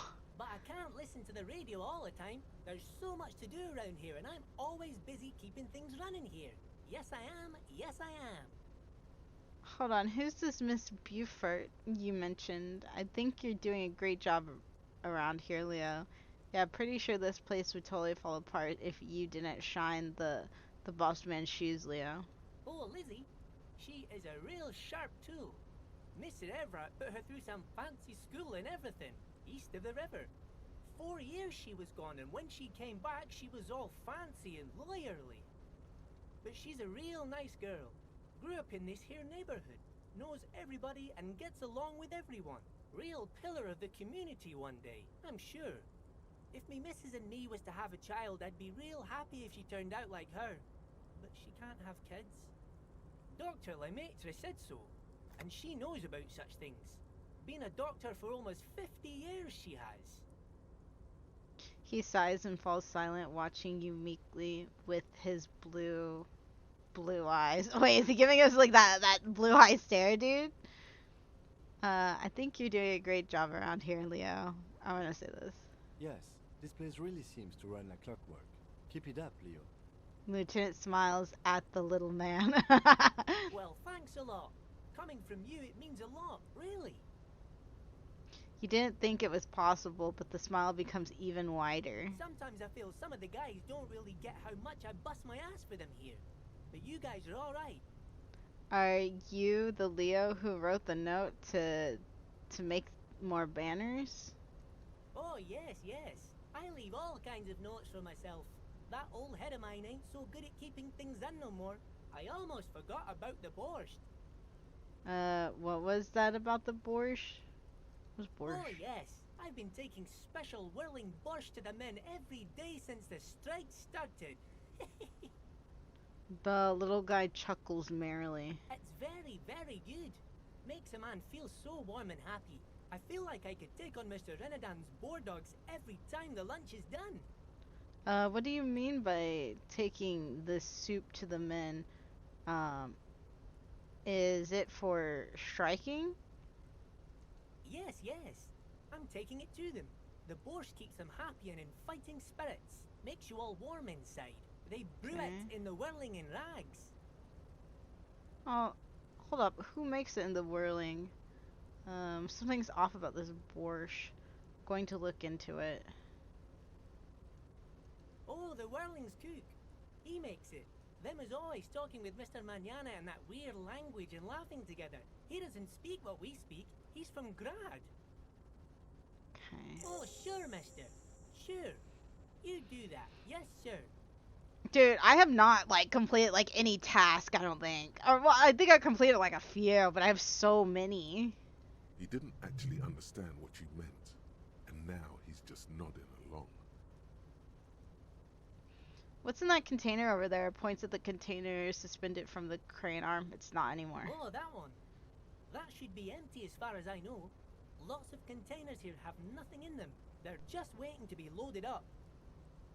Told you. I don't believe it. I'm looking for the leader of the dock union. Or dock workers union. Oh, you want Mr. Everett then? He's an awfully nice fellow, he is. Oh, Him and dang. his brother are both nice fellows. They've lived their entire lives in this here neighborhood. He coughs, then continues immediately. Guys like Mr. Everett and Mr. Edgar, his brother, are real good guys. Made merchandise what it is today. Mr. Everett and Mr. Edgar and I went to the same school we did when we were boys. Easy now, Leo. I just want to know where I can find this man. Oh, Mr. Everett is where he always is. In his office, of course. Points to the 2 joint containers on your right. Bye-bye now. Dang, maybe I should have talked to those people on the door.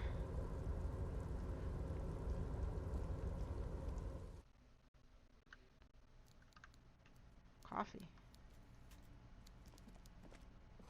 The coffee in the giant thermoses is still lukewarm. A stair made of pallets leading up. Oh, this is him? Let's look around. It's a swordfish. A taxidermy fish that tells time. Sick. This is a Before you, big man. is Oh my the god. face of a man seated behind a large desk. He looks up from his work, not the least bit surprised to see you. Oh my god, this portrait.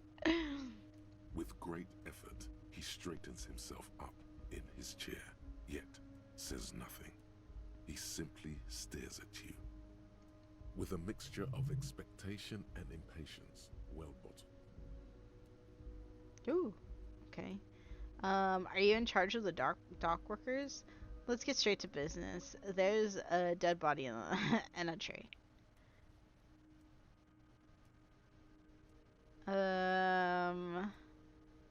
Let's get to business. Welcome, Mr. Dubois, Mr. Kitsuragi. It's good of you two to stop by. Please, have a seat. He gestures to a tiny chair opposite of his giant desk. His voice. I'm Everett Clare, head of the Debarders Union here in Martinez. The man relaxes into his chair and continues. I'd offer you my hand, but unfortunately my health prevents me from getting up. You understand? Sure. He looks extremely comfortable.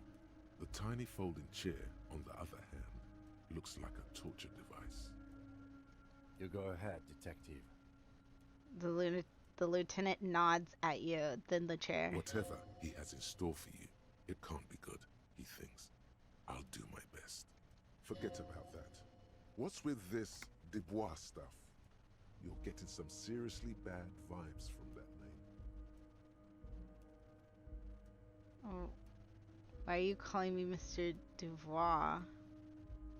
What? Please, Mr. Dubois, let us converse in a civilized manner, as equals. Take a seat. I insist. It's nothing. Yes, that's probably right. It's nothing. Forget about it. Filter it out. I'm not gonna sit.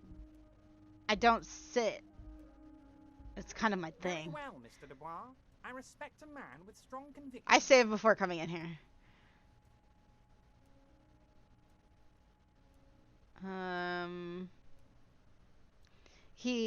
As he nods, his multiple chins move like ocean waves.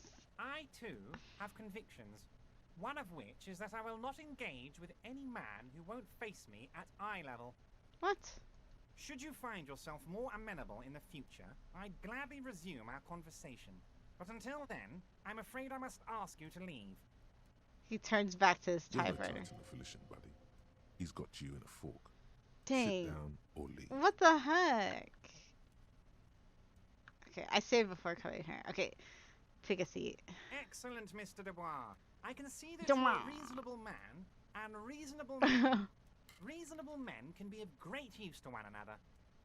He gives you a sly wink. Remain serious. Try to wink back. I'm gonna wink back.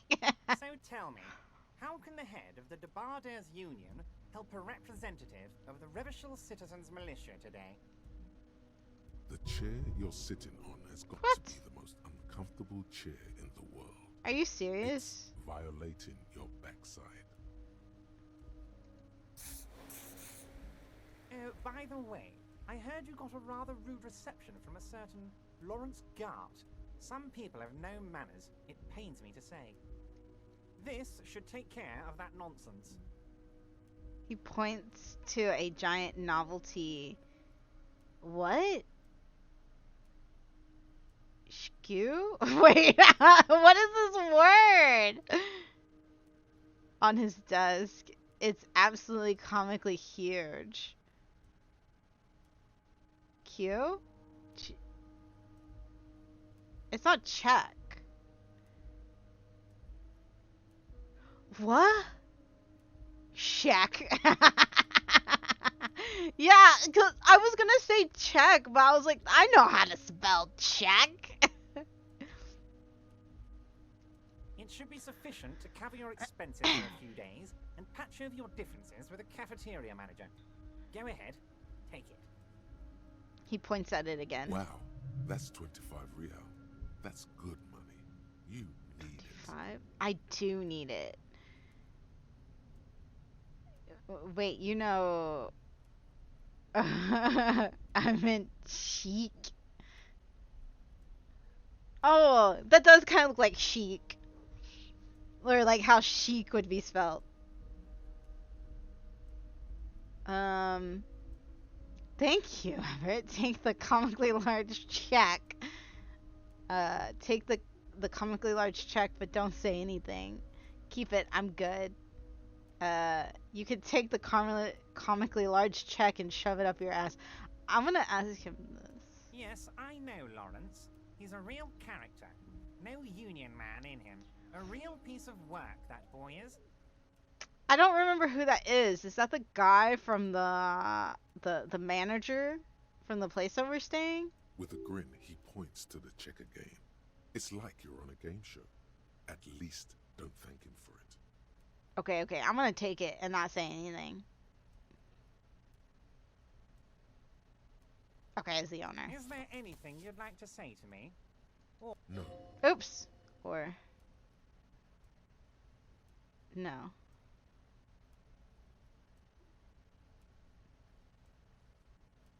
No, it's cool. You've got your integrity. Cool? I wouldn't go that far. I'm sure there are cooler things than delivering a comically oversized novelty check to a cafeteria manager.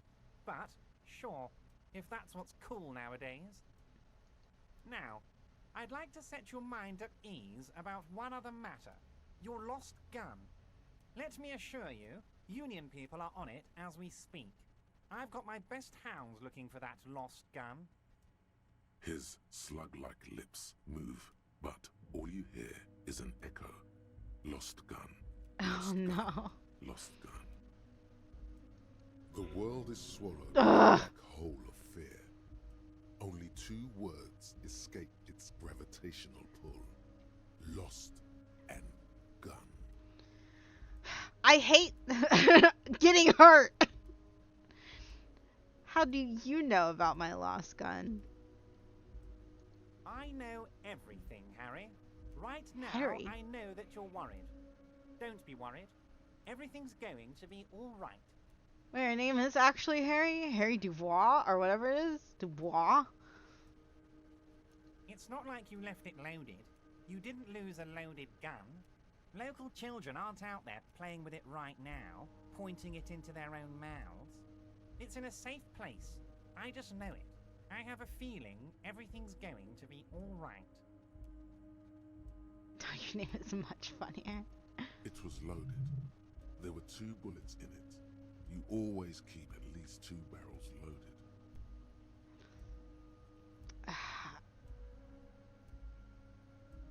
The chair is killing you. Oh, I took the novelty check! No! It's giving me a negative for that! I'm not gonna pass up on that money. Oh, wait, I don't think that money was even ours. I think that we have to take it to the owner. Dang. I should have told him to shove it up his butthole, dude. I'm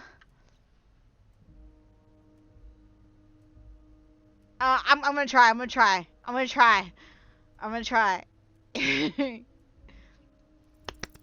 God, Whatever. you're sweating. Your knee is jerking. You're about to cry. So what? Men cry too. You're about to cry because you lost your gun, and those children are gonna shoot themselves with it. No, I'm not. No, I'm not about to cry. Try to stay cool. Mr. Dubois, you don't look so good. Dang, we're blowing it, dude. What is this, Mr. Dubois? He keeps repeating. What is he trying to pull here? You need to cool the fuck down. Chill. Mr. Dubois! Mr. Dubois! Harry! The large man snaps his fingers, but no effect. You're in some stupor. Keep sliding down the chair like a jello shot. There are no Harrys. Let your mind go to your safe place. Mr. Dubois, are you okay? Can I get you a glass of water or something? Are you having some kind of medical emergency? Maybe you could use your hands somehow, in a kind of throw-in motion, like you're throwing that Mr. Dubois act right back at him. He's Mr. Dubois. No, I'm as good as it gets, Mr. Dubois. Mainly just your hands over your head. Oh yeah, man, I'm fucking great. Actually, the chair is uncomfortable. I could use a glass of water. How would I do this? Don't be dramatic. I can see your condition isn't terminal.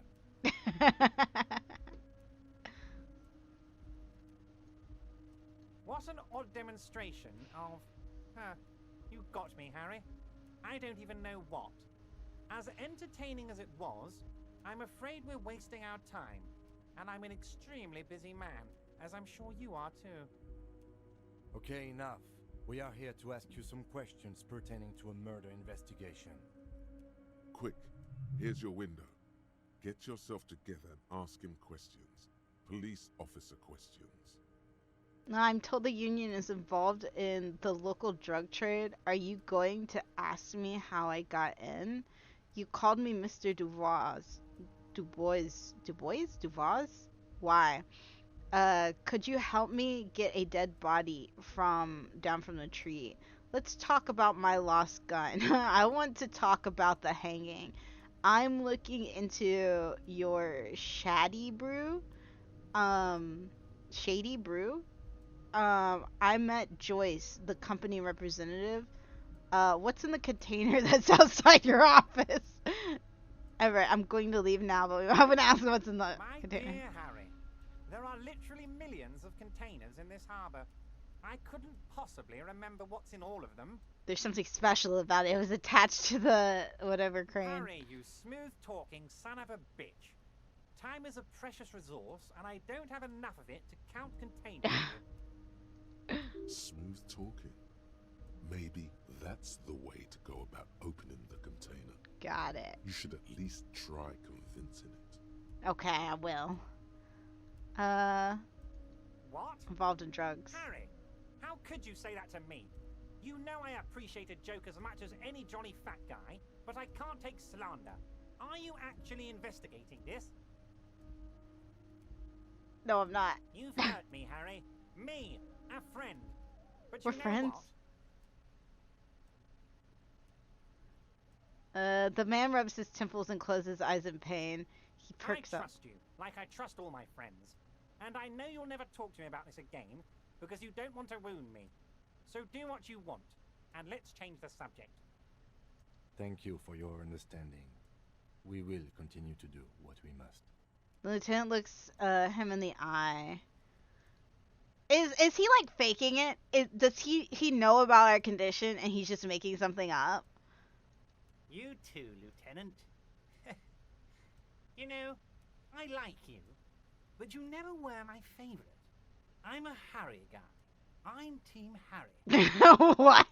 Team Once Harry. again, did we have anything else to do here, Harry? Are you gonna ask me how I got in? Harry, honestly, I'm just relieved you didn't get a hernia. A man your age... You're a cop. Most of your information is public record. What? Is that true? Say nothing. A man my age? What are you implying? I'm at the peak of my abilities. I'm too surprised by my resilience and athleticism of this tool I have been provided with. Tap your chest. Body's going to break down at any moment. I too am surprised and resilient.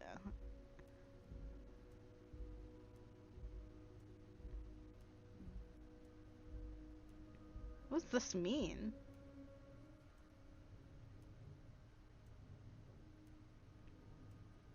I'm at the peak of my abilities. Yes, Harry. You are obviously in peak physical condition, and I salute both your initiative and your physical prowess. Very impressive, Harry. Very impressive. Dude, he's Anyway, impressed. I assure you, I am a very well-informed man. Information reaches me before I even get the chance to request it. You call me Dubois, why? Of course. Let us dispatch with the formalities. You call me Everard, I call you Harry. That's what the hanged corpse called you. Harry. Oh, yeah. So is that really my name? My God, so it's true. I didn't want to believe it, but you are a fantastic science fiction amnesiac cop, aren't you? What are the odds of that? I think the odds of that are very low. He looks at you. It's true, my memory is a bit hazy. My memory's fine. I'm just testing you. So good to hear that, Harry. Apparently my sources were wrong. However, if you did have a spot of memory trouble, I could help you out with my big fat folder. Okay. Words flow like a river of honey from his lips. It's just a brown folder. You can't make out what's written on it. Are you trying to tell me you've gotten hold of some of our documents? The lieutenant inspects Everett over his spectacles. Mr. Kitsuragi, would you mind? Me and Harry are talking about his lost identity right now. Don't just jump to the folder. That's not smart. Shows you're on the edge. Do some probing first.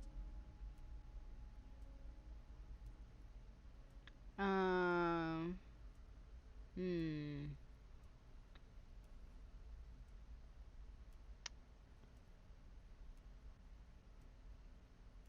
gonna do this one. As you look at the folder, Everard covers it with his hand and pets it. He's hiding it from you because it's not a real RCM folder. Ooh, we're so it's good. Just another one of those brown folders you saw in the file cabinet. That's not an RCM folder. Okay, Harry, you got me. This is from the Census Bureau, not the RCM. Those Census Bureau people are absolutely corrupt. You should do something about them. He got the name from the Census Bureau, and everything else from your actions here in Martinez. Yes, Mr. Kitsuragi from the Census Bureau. Like I said, now I'm actually a very busy man, so is there anything else I can do for you, Harry? That means he doesn't really know anything about you. Dang. A pity. The mystery of you will have to remain a mystery for the time being. So the Census Bureau says my name is Henry Dubois? Yes, that's what I said. Try to keep up, okay? Let's move on. Could you help me get a dead body down from the tree? You might have noticed there's one hanging on the tree behind the hostel cafeteria. Oh my. Don't take this question personally, but why would I get involved in this matter? Mr. Clare, the man was hanged with a cargo belt, a steel-reinforced cargo belt. It's safe to assume the Union had something to do with the murder. Besides, getting the body down would benefit all of us. It's a stain on the neighborhood. Also, I studied the footprints at the crime scene. Worker boots. I can certainly see how having him up there might start affecting some real estate values. He licks his fat lips and smiles. But of course, all joking aside, I am going to help you. He picks up the headset of the radio phone to his right, then clicks a button. Jean-Luc, my boy, I'm sending 2 police officers down.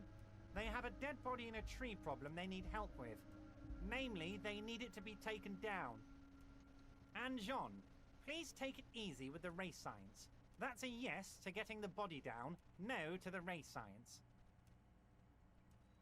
Oh, is Jean-Luc the racist? He hangs up and turns back to you. You can find Jean-Luc down at the gates. He's the big, impressive one. You know, tattoos, muscles, ethnic looking. Can't miss him. Wait. Guy. Never mind. Wait, is Jean-Luc the big guy? the guy who's yelling? I don't know. We'll figure out who he is out. Wait, who he is. Let's talk about my lost gun. Yes, your lost gun. My best men are on it. They're turning every stone, searching every playground, asking kids, grandmas, everyone. Your gun will be found, Harry. Let me assure you of that. It's just a matter of time and effort. He winks at you. The only way to find it seems to be working with him. He might even be holding your gun hostage. Hold on. Could he really hold my gun hostage? I will not be blackmailed with this gun business. I don't care about my gun. Keep it. Does this mean if I do things for you, I'll get my gun back?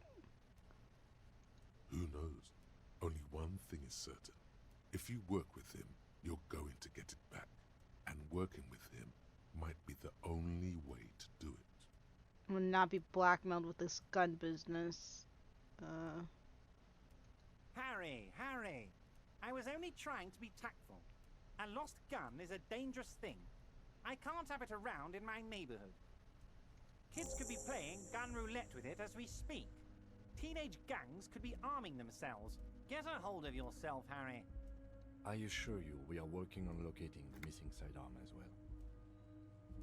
The lieutenant is concerned about the lost gun and feels that the fact you haven't prioritized looking for it is unfortunate, if inevitable, and doesn't put the RCM in a good light. We kind of have been looking at it. Excellent, Mr. Kitsuragi. That's excellent news. Looks like we have a friendly gun-finding competition on our hands. Wait, I could ask this again? Yes. What's that, Harry? You're getting a little pale. Oops. Is it the words paranoid schizophrenic and lost gun in one sentence? Don't worry, it's just a lead. It'll probably turn out to be nothing.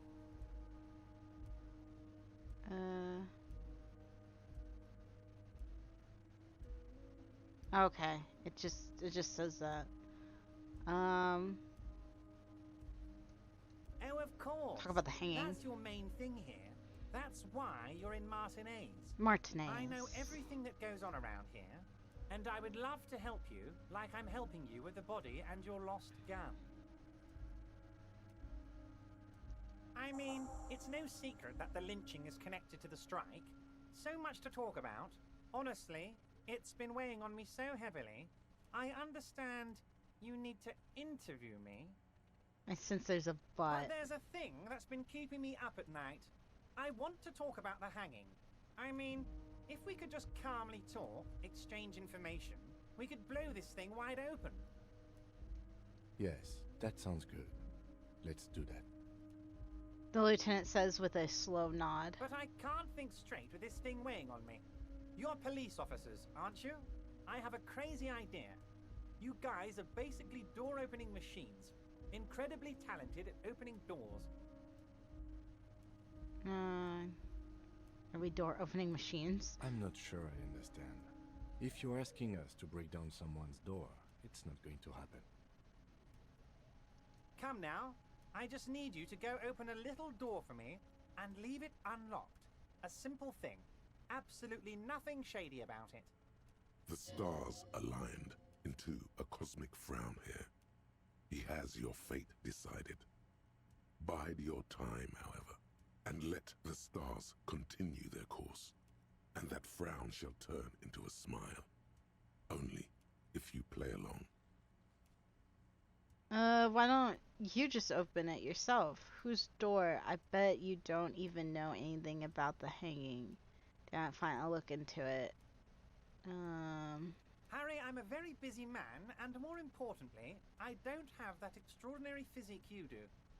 You look like you could run around all day. We're fit. We're athletic. You want to send someone a message that the police are working for you. I repeat, I'm a very, very busy man, Mr. Kitsuragi, and therefore I must occasionally enlist outside help. So what will it be, Harry? Whose door is it? No one's. It's just a weasel. A weasel lives there. Nothing for you to worry about. Okay. What do you mean by weasel? A loud blabbering weasel. When weasels feel no one is watching, they start acting foolishly.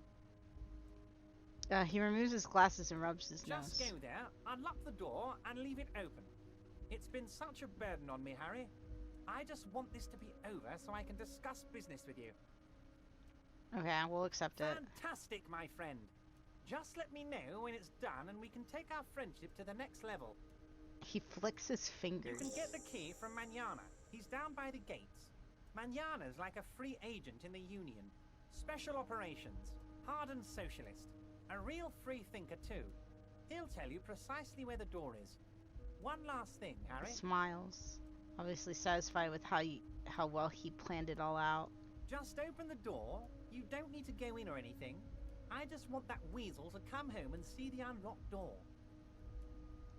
I don't know what that means, Harry. Shady brew. There are so many moving parts in my operation, I can't keep track of them all. You know what? Don't even tell me. Whatever it is, do it. Surprise me.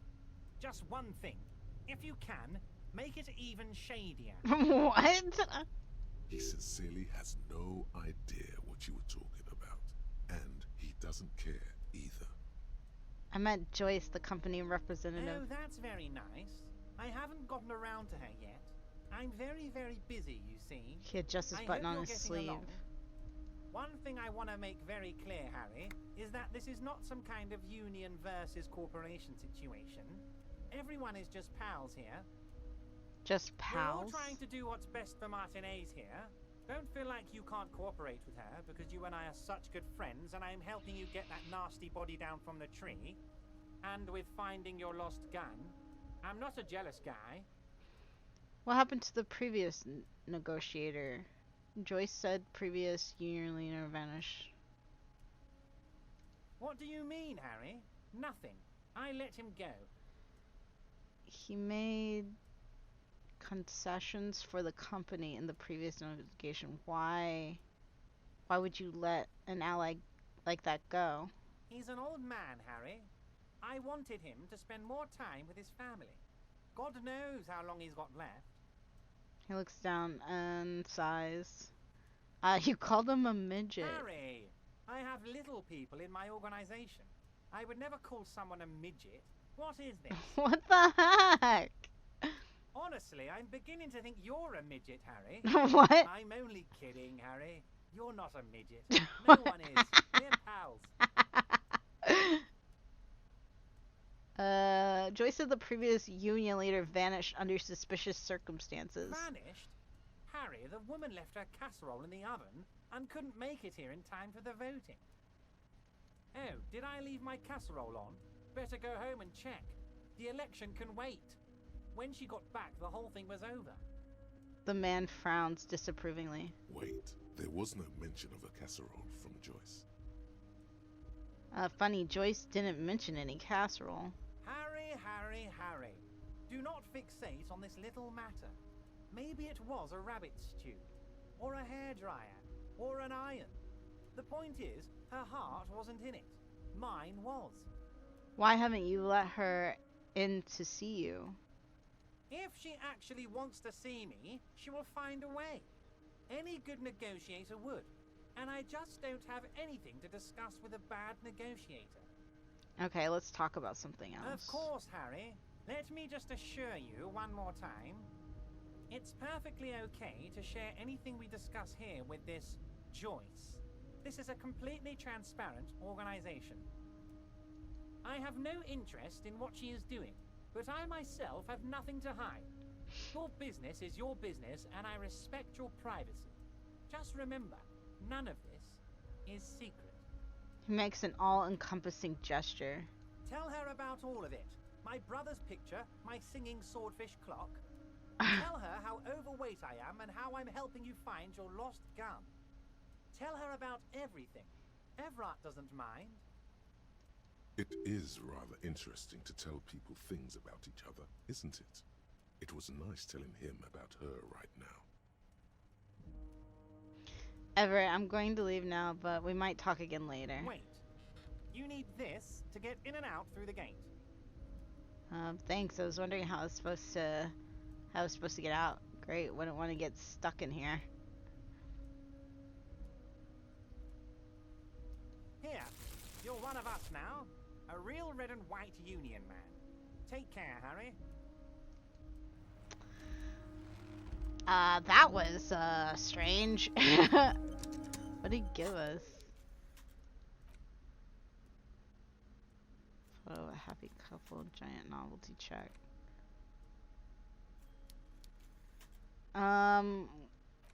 We have to give this check to... What's his name, right?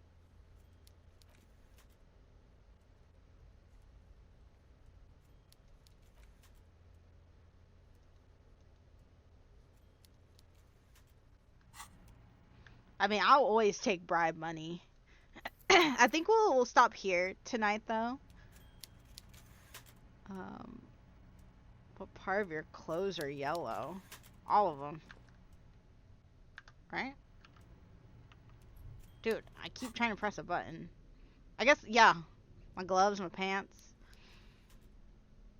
Is it your gloves? Oh, yeah. And the bag. I'm holding a yellow bag. Disgusting. You don't like yellow? It looks great on him. Why are you being like that? Disgusting. Let me look. Let me see who we can raid real quick. Those gloves are massive. You don't like them?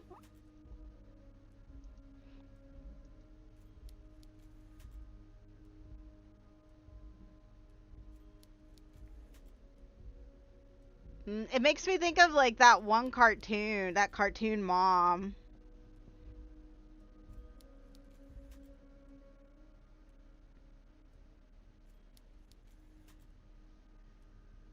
Who should we raid? There's only one other person playing this game. Dexter's Lab, yeah. Dude, I feel like Dexter's Lab was like a fever dream. I like barely remember that. Cause I remember like my cousins and I watching that, and then also what is it? Powerpuff Girls. I'm going to away later, Billy. I guess we don't have to raid anyone today. We'll just sign off. But yeah, I hope you guys have a wonderful night, evening, morning, day, whatever it is there. And thank you guys so much for hanging out. And I'll catch you guys later. Bye bye.